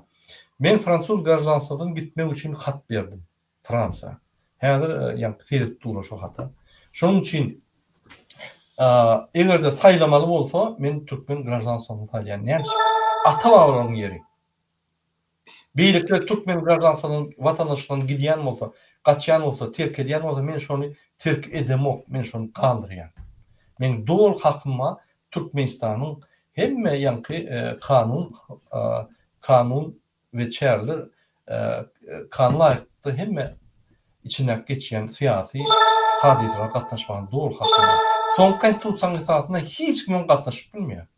Daşýurda bir adam çıkan bolsa, hiç birisi Türkmenistan saýlawlaryna, prezident saýlawaryna goşulyp bilmeýär. Hatta Serdar Berdimuhammedow soňky saýlawlarda geçiren falsifikasiýasyna haky ýokdy saýlawa gatnaşmagyň sebäbi soňky 5 ýylda ýylygda Türkmenistanda ýaşanyp. Şweýçariýada 2 ýyl ýaşady, 2 ýyl Rossiýada ýaşady, ýylygda 5 ýyl ýaşamady. Şonda da kim onu seyredýär, şonda da geçip goýuldylar. Näme siz şunu aýdanlar? Näme siz Murat Kurbanov ine Türkmenistan raýaty diýilýär. Bilmeýän gurulýar. Men Türkmenistan raýaty. Mahkeme. Murat Kılıç, ona kendini vermedin. Şoň üçin Fransa raýatlygyny men gidýän, Türkmenistan raýatlygy gidirjekkä. Başta gidirjek bolup pasolstwa bardym. Haýyş etdim aýryň diýip, ýani syýasat etmäkem, Türkmenistana gitjek bolup, başgalaryny görecek bolup, ay paka nimetdiler, intek nimetme diýip wagty çekdiler. Ondan aýtdym men näme şol üçin öz pasportymdan geçmeli, öz watanymdan geçmeli. Näme geçmeli? Kim bolar? Men watandaşlygym durýa, men da kansa durýan Türkmen watandaşlygym.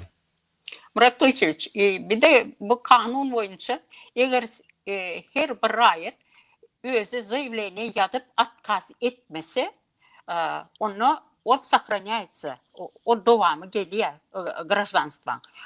Prezident yılda 2 ýerde şu zaýawlenie eğer sen bersen, zaýawleniýeleri rassmatryp diýär. Ana o taýda o eğer rezolýusiýasyny dogry goýsa, ýani çykmaňyza bolýar diýse çykýaňyr.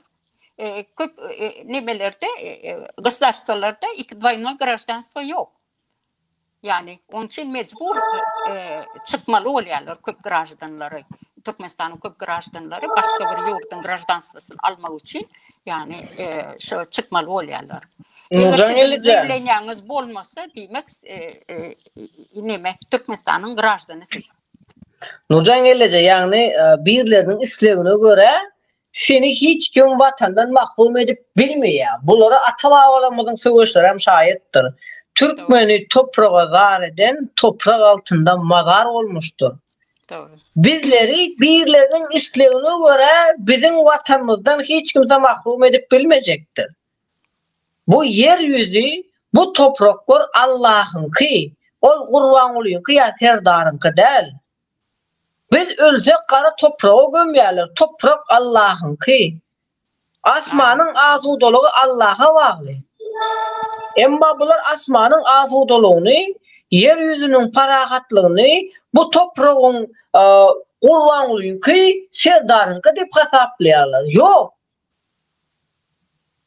Asmanın azudoluğu Allah'a bağlıdır. O topraklar Allah'ın toprağıdır. O topraklar Türkmenin toprağıdır. Hiç kimse Türkmeni topraksız koyup bilmeyecektir. Şonun üçin men çağırış edýän dogonjuklarymyň hemmesine Türk iman milletime, Türkmen dogonjuklarıma çağırış edýän. Ýewropada mescitler, medreseler var. Her 5-nji gün cuma namaza barym, cuma namazyna. Türkmenistandakylar Türkmenistanda cuma namaza barsyn, Ýewropadakylar, Ýewropadaky, Türkiýadaky, ýagny biz çağırış edelim. Bizim hemmemiz mescitlere toplanalım, hemmemiz üyüşüp cuma namazında bizi yaradan Allah'tan adalet dileyelim. Bizlere yeniş nesip ettirmekliğini, bu zalimleri yok etmekliğini, bu zalimleri yok edip öz vatanımızda, öz toprağımızda, öz maşkalarımız bilen bahtiyar yaşamaklığı dileyelim. Hemmemiz mescide varalım, 5-nji gün cuma namaza baralım, şu taýda cuma namazına goşulalım, hemmemiz oturup dilek edelim. Dilek edelim şu zalimleri yeňmekliği, şu zalimleri aýyrmaklygy. Men bunun üçin çağırış edýän. Murat Kurbanım çağırış edip biler, Nurcan gelede çağırış edip biler. Bizim hemmemiz Allah'tan kömek soralım. Sebebi bu zalimler özünü näme diýsene bulara putperest bu hudaýlar putperest puta tapýarlar bulan köpüsi ataşa tapýarlar, o da tapýarlar bular, o da çokunýarlar. Şonuň üçin biz de Allah'tan kömek soralım. Allah'ın kömegi bilen bizler bu zalimi aýyrmaklyk üçin Türkmenistan döwletimizde adalaty dikeltmeklik üçin bizi yaradan Allah'ımızdan güç kuwat dileyelim. Baralım cuma namazı 5-nji gün dileyelim şonu. Kazaklar var ya, Kırgızlar var ya, Türkler var ya, Özbekler var ya, Tacikler var ya, Türkmenler cuma namazına barmaya, Allah'tan kömek soramaya. Baralım dogonjuklarım, men bunun üçin çağırış edýän. Sağ olun söz bereniz üçin. Sağ ol diýeriz. Hemmemizem çağırış edýäs. Bir komentarya jogap berdi. Bir topar komentarya folklor ýa nimede? Näme sen Türkiýeden gaçyp gitdiň ýa Atagary, Rahat diýen. Biz o hiç ýerden gaçsam da. Biz Türkiýede görüşdük. Men bildim var, men gitmeli oldum. Yani benim firmam vardım var. Derro bir hepte, bir kunna firmam düzedip, bir hepteden son geldim men. İyidima. Şöyle bir hepteler geldim gördüm hem yerde. Prokuratura verdim hemmetini, yani tapşırdık, Nurdan torayın, beylik aktivistlerden torayın. Geldik, ödem ahramsız tak geldik. Şoň üçin o gaç gitti, eýitdi. Ine bir gaç giden bolsak sen niýe dedim. Näçe sen gelmedin? Näçe sen gollamadın? Näçe biz protestde bolanda adymy ağlap ýanymyza gelýärdi. Kömek soýardy, kömek berdik. Farhady tutanlaryna birinji bolup men şu protestde efir edip adamlara düşündüm. Dörüm Farhady çykarmaly. Otydy abi. Protest kuturan soň hem nimeden soň ana öýde saklanyp ýörenin näme bolup gerek. Murat Kılıçeviç boş adamlar olur. İşlerimiz derhal düzelttik, bir hepte alman, yine de 20'de dolan, bir hepte oturup şöyle hem de ardalar yatıp kayttık.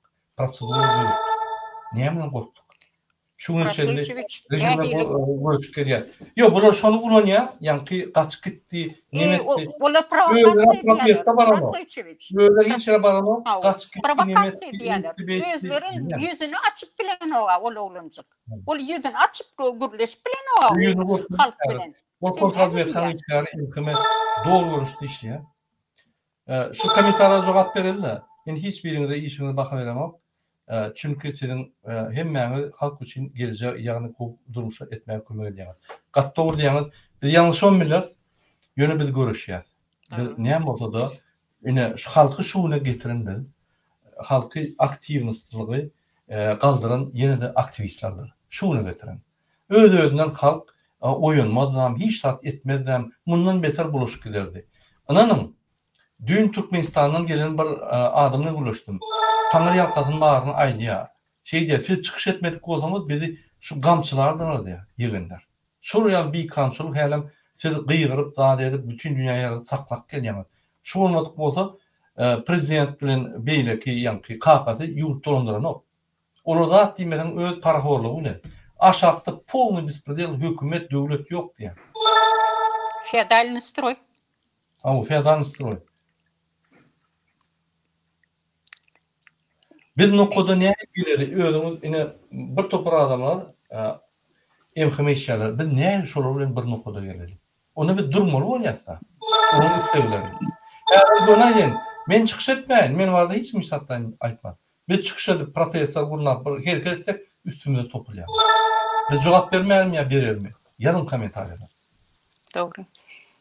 Murat Kurbanov, bu tayda bizim cemiyetimizin siyasatı bilmeýänliginden, bu jurnalista siyasatçı göz bilen garalmaklygy, hukuk goraýjy siyasatçı göz bilen garalmaklygy, blogere siyasatçı göz bilen garalmaklygy, tarihça siyasatçı göz bilen garalmaklygy, medeniyetçe siyasatçı göz bilen garalmaklygy.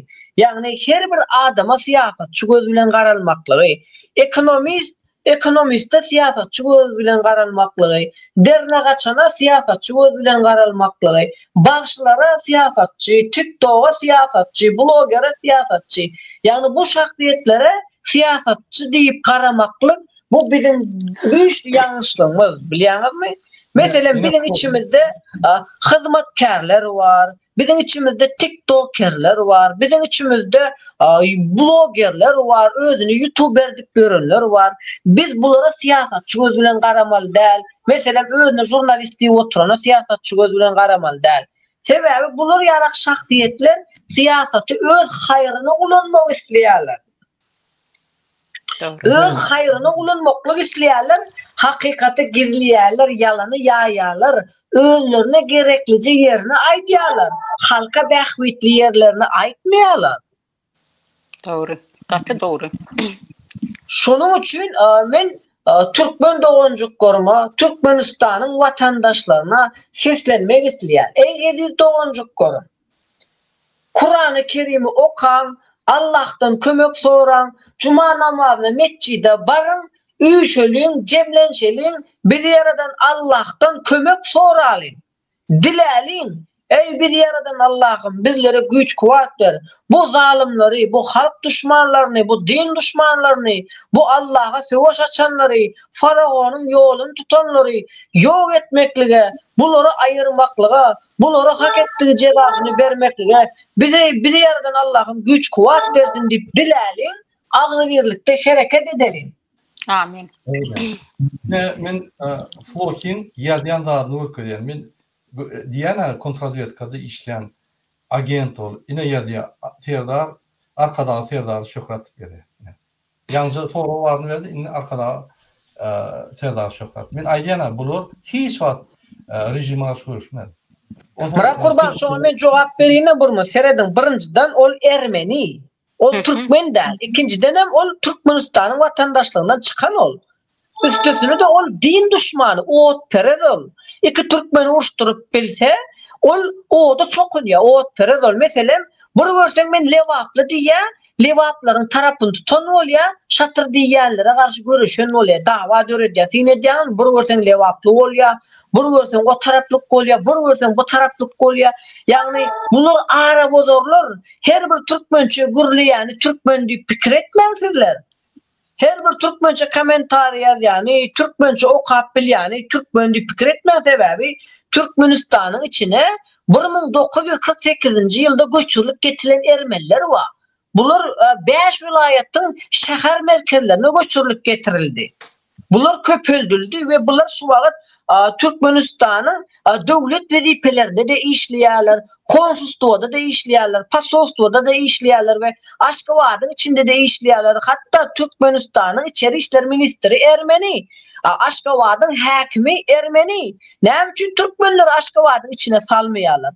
Näme üçin Aşgabat'ın içine 5 vilayetin vatandaşları girip bilmeýärler? Aşgabat'ta kimden kimi goruýarlar? Aşgabat'ın içinde nämäni kimden goruýarlar? Nämäniň ýüze çykmaklygyndan gorkýarlar? Pikir edip görün gelejek bu zatlary. Aşgabat'y Türkmenlerden gorap saklaýarlar.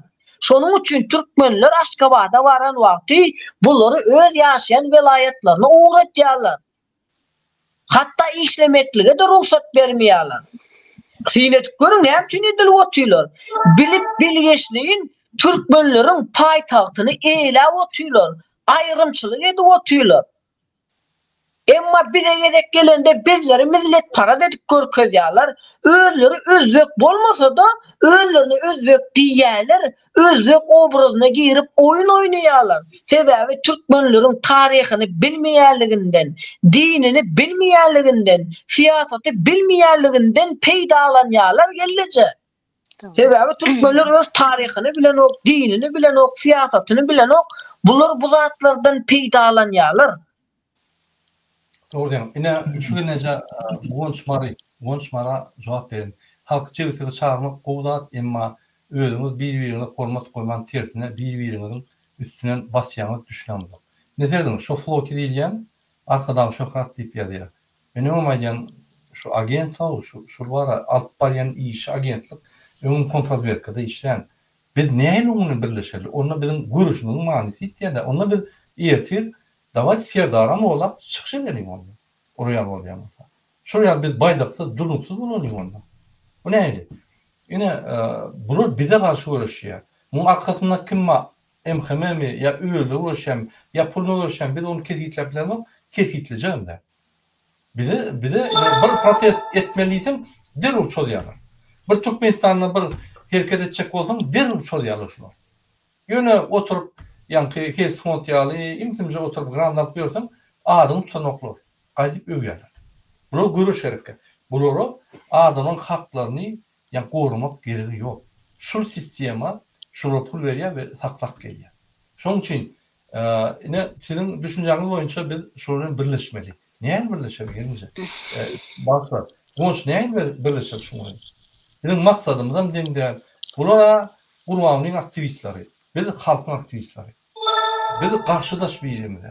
Yok şunların birleşin hormat oyun diysen biz hormat oyun birleşiyoruz. Biz söylüyorum yok. Ecetine bazısına yetem yok. Birleşiyoruz. Bak onu aydiyat. Kanun bolsa aydiyat. Düşünüp biliyat. Bizim sabırlamız var. Biz yani ki dırcası ya şunu kurdu yani görüşmeyin. Yine böyle komentarlarda sevdirin, soru cevap verin vatandaşlar. Hukuk koruyucu kurumlar OPG, okey. Birleş dolayı tak. Hazır onu nime gidip dur TikTok'ta 20 adam var. Bir de karşı Floki ve beylikler Floki'ye diye esasen. Benim hiçbirine de iyiliğine elbet baka veremem. Okey, buna okudum. Ýa-da versinler, din düşmanları Allah'a savaş açanlar yeňilecekdir.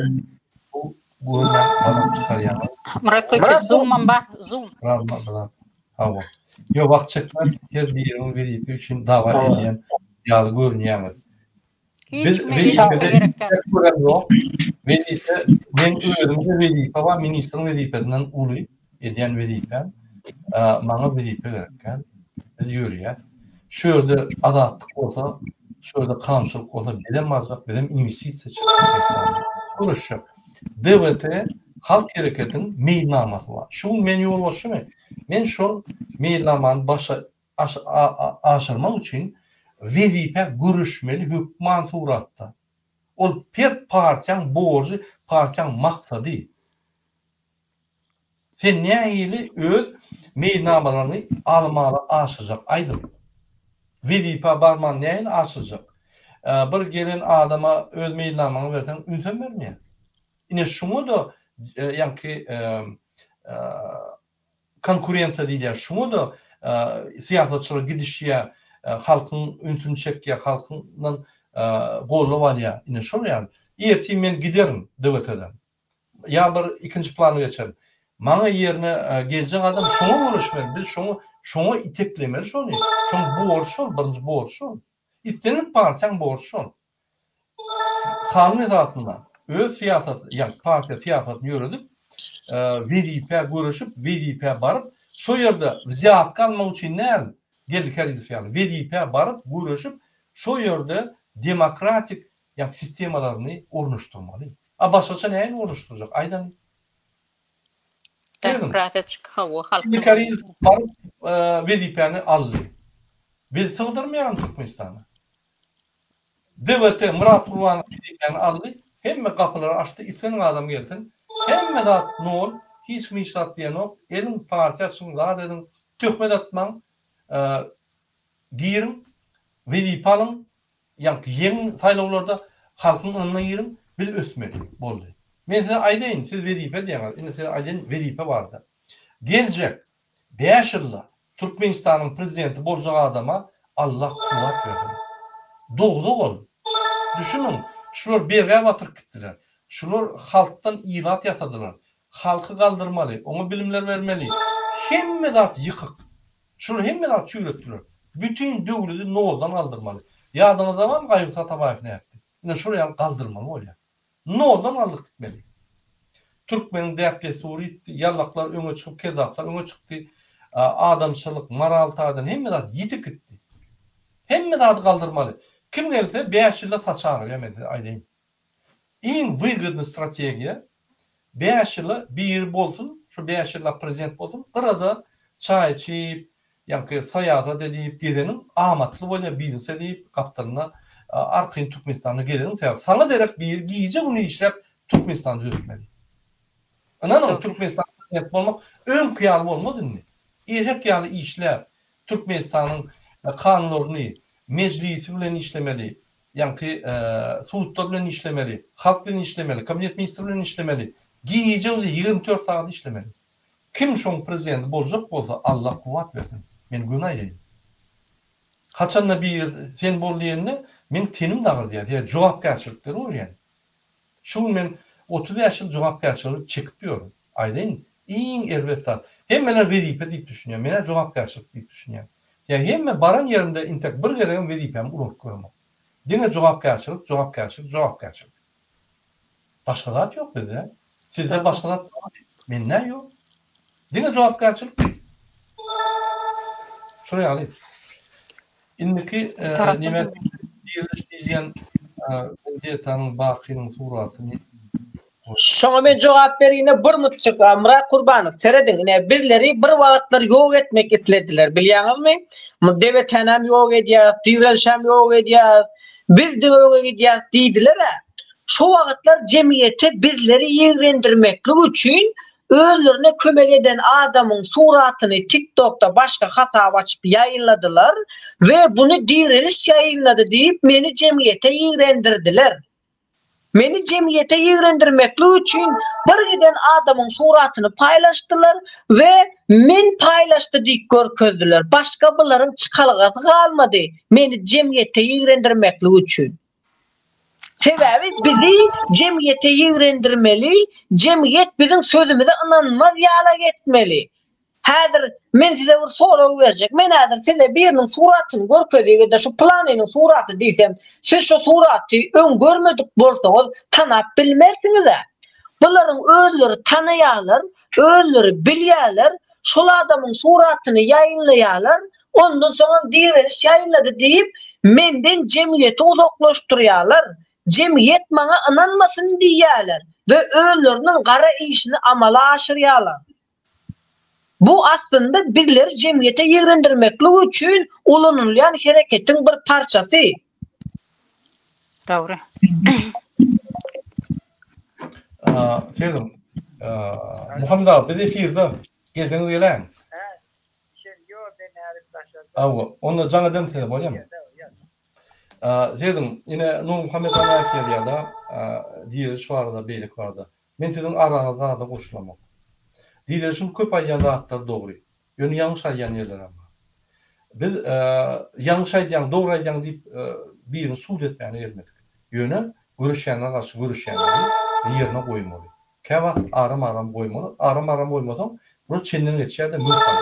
Yani şoň üçin biz diýler şu aýdýan zatlar da ýa-ni zady bilen ýöremdik. Nur Muhammed Anaýyň zady bilen ýöremdik. Biz ýa oň zady bilen ýöremdik. DWT-niň öz alyp barýan fiýaty bar. O fiýatlar halk üçin boldy. Inanmasaňyz açyň saýty, şeýdiň saýtda jikmejik ýazyldyr. Bizim fiýatymyz näme? Biz kimi golýar?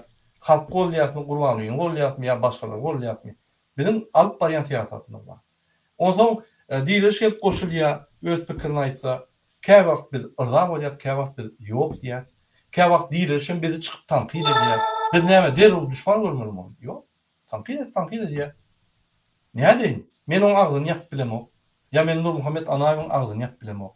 Ya oň ine şunu da demokratiýa diýär. Beýnam tamam. Churchill'ın aýdyşýaly iň bir dünýäde aýply zat, iň bir nejis zat demokratiýa. Ýöne şunu ýöneçildi. Entek cemiyet, adamlar, filosoflar, alimler şu demokratiýandan oglat tapyp görýär. Şuraya.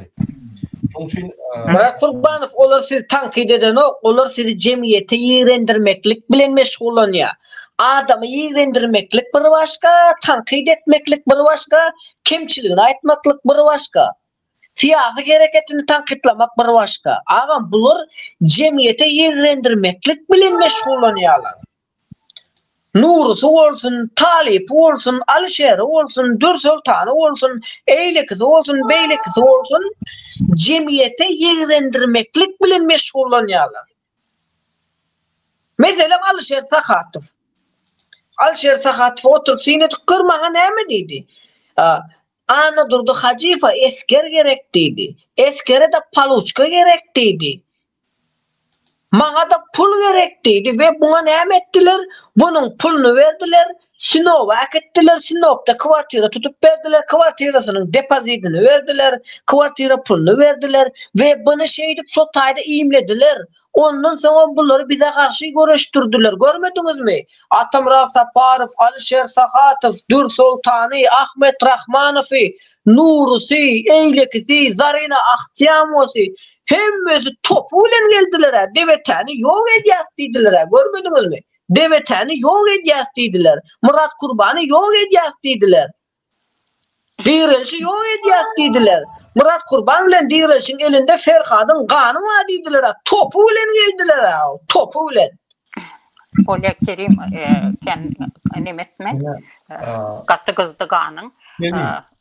yanlışlık edip bilendirler. Olurum aktivistler, olurum görüşe, olurum pozisyonlar. Yani şu vakit biz olurum görüyoruz. yanlışlıklar, olurum doğru adetler. Biz beyazda öz aktivistlerinin aradığında görüşmeyer. Yönemin her vakti maydiyan. Kaşpirovski aktivistler, Azat Kayıtbayev aktivistler. Bunlar aktivistlere karşı görüşen. Şunun için kim aktivistlere karşı görüşen mi olsa? Onlar aktivistlerdir. Aktivistin arkasında gizleyenler. Tertap olmalı. Biz onu aydıp durmalı. Biz onu ellem yok. Bak bize şunun gerekleri hem yok, işimiz hem yok. Öldür yine dünkü efirde çıkıp Azat Kayıtbayev bir topar tökmetler aytıyor. Mansur Mengelov pul alyalar. Han sen oturup gör bir gün şoyurdu. Yankı onun oturuyan yerine. Ayaklarını çüyrek duqa. Neçe milyon pul verserim almardın. Çıkarın men nereden? Şunu çıkaracak olup yankı emhemaydı ya. Sen yankı hemme aktivistler beyle karşı çıkış etti çıkaralı sen neyse edin o. Sen ederdin. Öğretmen. Yok doказательство'san yok. Murat Geçeviç. Keşke doказательство olmasa halka. Ben tökmen at bilen, ben gen görüyen. Ola türmede otur.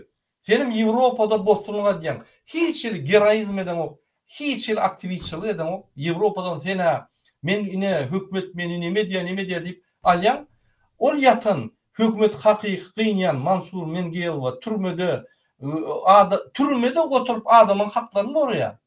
Biz şunu aydıp diyor hem yerde.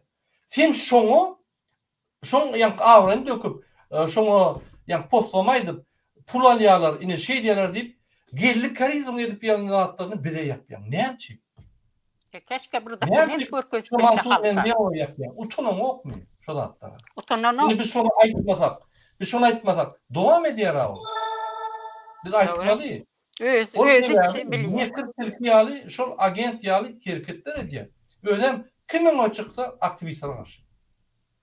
Kimin o çıksa? Doğru ya Murat Kurbanov indi yine bir soru çıktı. Murat Kurbanov prezidenti ayırmaklığı için şahsi maglumat gerek mi? Prezidenti ayırmaklığı için iyi adamların şahsi maglumatını çöplemeklik gerek mi? Yok ne mi? Ben nerede gördüm prezidenti ayırmaklığı için adamların şahsi maglumatını almalı, adamların pasır suratını almalı, adamların yenesini almalı. Nerede var onlar gelirlik? Murat Kurbanov siz bir siyasatı öğretseniz lan bunlara var bunlar sapsım yolundan alıştılar. Adamların şahsi maglumatını çöplep başladılar. Adamların şahsi maglumatını sorap başladılar. Yani halkın edip bilmeyecek vaadını halktan talep ediyorlar. Halk bu işi başarmadı diyem efirlerden yetip gidecek golyalar. Halkın özünü günahkar edecek golyalar. Sebebi halkın yetmeyecek vaadını halktan talep ediyorlar. Halk iştahat eden ok deyip efirlerden yetip gidecek golyalar. Sebebi ne için beydiyorlar? Her yıl şunu yana hareketler golya Murat Kurbanov. Seyredip görün. Neçige de kaydılıyor bunlara var. 2021'de de şu hareket ediyorlar. Halkı gada getiriyorlar. Halk gada gelenden sonra öz arasında dava cencel dönüyorlar. Ondan sonra yetip gidiyorlar. Ve ortada kalan cemiyeti olsa hukuk koruyucular parçalıyorlar. Birileri şey ettiler Murat Kurbanov. Ne ettiler? Birileri kazırıp ortaya çıkardılar. Diriliş. Bu ondan sonra mitik gittiler. Her kimin bir öz metodu var, görüşme metodu var. Bir kimin öz görüşme metodu. Ona da saygı duyuyorlar. Yani görünür, orta çıkarmak görkezer hemen. Benim halkın diriliş doğrudan rejim yıkmak için hem bilen dağları yığınamalı. Yönü her bir ağaçta gidip dur. Taliplen Nur'u inisiyatif bildirdiler ve devlet aktivistler inisiyatif verdiler. Benim gol ya, devlette doğru gol ya. Ömür çıkacak bu adamın yani pasport dağlarını ya videosunu ya da nimetini alıp bunu şu o tarafta emheme olmadığını deyip ediyorlar. O düşünüp polya olatlar. O doğru. Düşünüp polya. Bunun erkek ünlü eğer bir içine varsa bizi kim karşılar ya? Şu emheme mi? Ya doğru kuruyan mı? Oturmaz onlar deyip yani strahovka ediyorlar. İki taraftayım. Normal. Şunun için ol bir yani предложение, ol bir neme istemeden Ben düşünmedim Murat Kurbanov. Sizin de prezidenti ayırmaklığı için adamların şahsi maglumatını sorap mi? Yok biz soramdı. Yine şu atsa birinci gün çıkan adama egerde goşuljak bolsaň, bir minutda boljak bolsaň, şoň danylary gerek. Ya kim şol telefony, suraty, videosy, şol hakyky MHM mi ya hakyky görüşüji mi? Erteki gün biz şonu esasdan barjak bolýatda içine düşýär. Cemiyetin danlısını alayan emkeme olup bilmez mi? Mesela menin danlıyım alanlar ne ettin soňunda? Sen öz ananyan adamına vermeli. Öz ananyan. Muratlı içince verilmez. Bana ver. Onuňdan oňa ver. Her kim öz hereketini çıkarmalı. Ine häzir o aýtdyň şu temany biz aktivistler bolup her kim öz aktivistlerini öňe çıkarmaly. Ine mysal üçin biz tanıyanlarymyzy pasportlaryndan Amerika tak çıkarýar.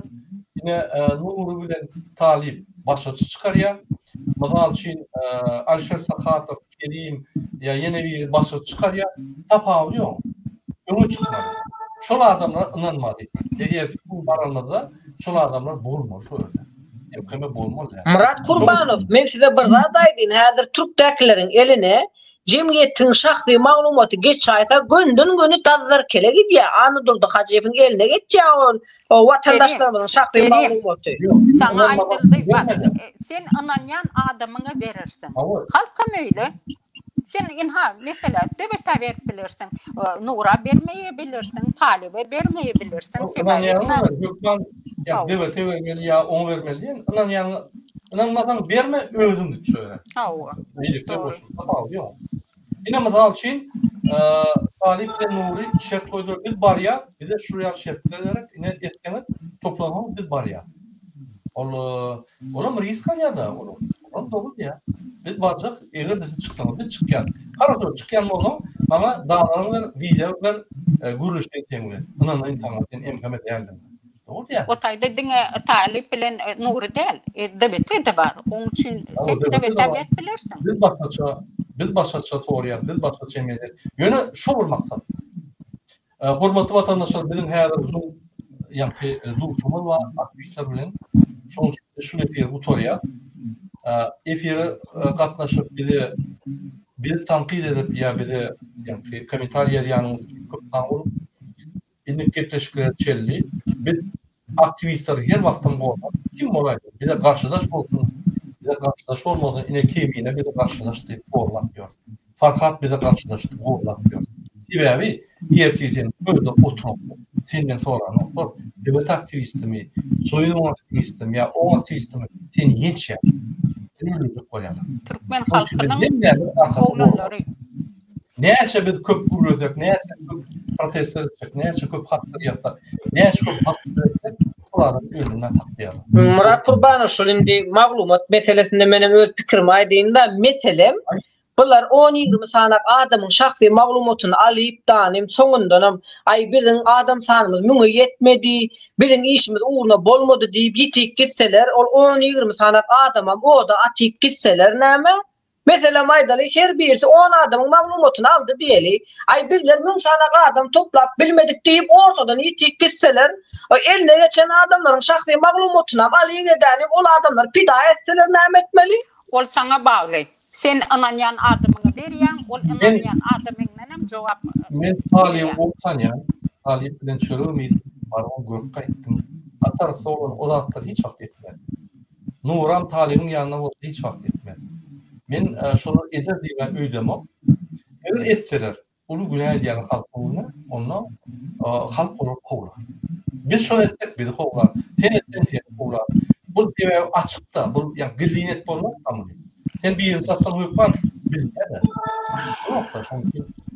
Hormatly vatandaşlar. Sağ olun. Diýer köp taňyňyň efirge gelip pikirini aýdanyňa biz hemme seň pikirini gowlamyk, ýöne umum aýdýanlardan gasy dogry köp ýerlerde seni gowlaýanlar. Ýalňyň çykanmak. Nurjan apa köp taňyňyň efirge gelip şurýaly çykyş edýänler. Nurjan apa men ulu taňyňyň bildirýän bizim aktivistlerimizden, azalarymızdan, halkyň adynan dünýäde Türkmenleriň arasynda iň köp protest edip gören, iň köp çykyp çärli bolup beren Nurjan. Şoňçy biz guwanýar, şuňda aktivist bolup bizim aramızda bizim bilen işleyenme bizim bilen katı oluyor. Bunu ayden men köplenç manacan diye men özüm ya diyen olun politika anada durdum. Canının geçetim geliyor şunu yapacağım dedim. Motivasyon geliyor men yine de gidip başlayayım. Halkın arkasını oran biz başka neye mi diye.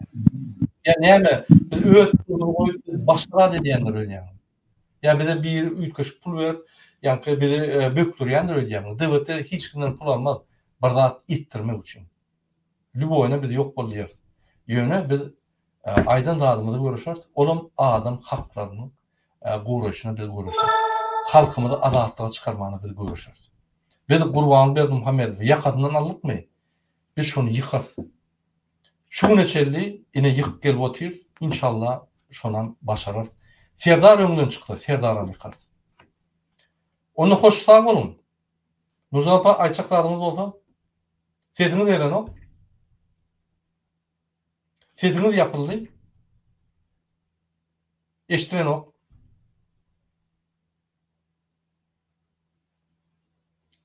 Eştiren o Nurcan apa sesiniz. Nemen ayrayın bolmasa. Bu. Ha, inleştim.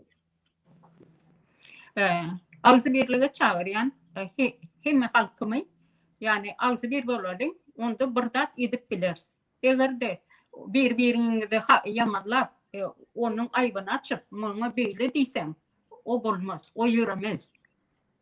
Her kim eğer de dinleyen olsa bir koşak olayan olsa ağzı bir boladın olanır. Halkım hatta. Sağ olun. Bizim hemme aktivistleri, hemme vatandaşlarımızı ağzıyla çağırıyor. Dine ağzıyla bilen yenip biliyor. Olmasa bizim çıkışlarımızın, bizim görüşmelerin, bizim vakit yitirişinin manisi yoktur. İnlik kepleşikleri içerisinde hoş sağ olun. Hoş sağ olun.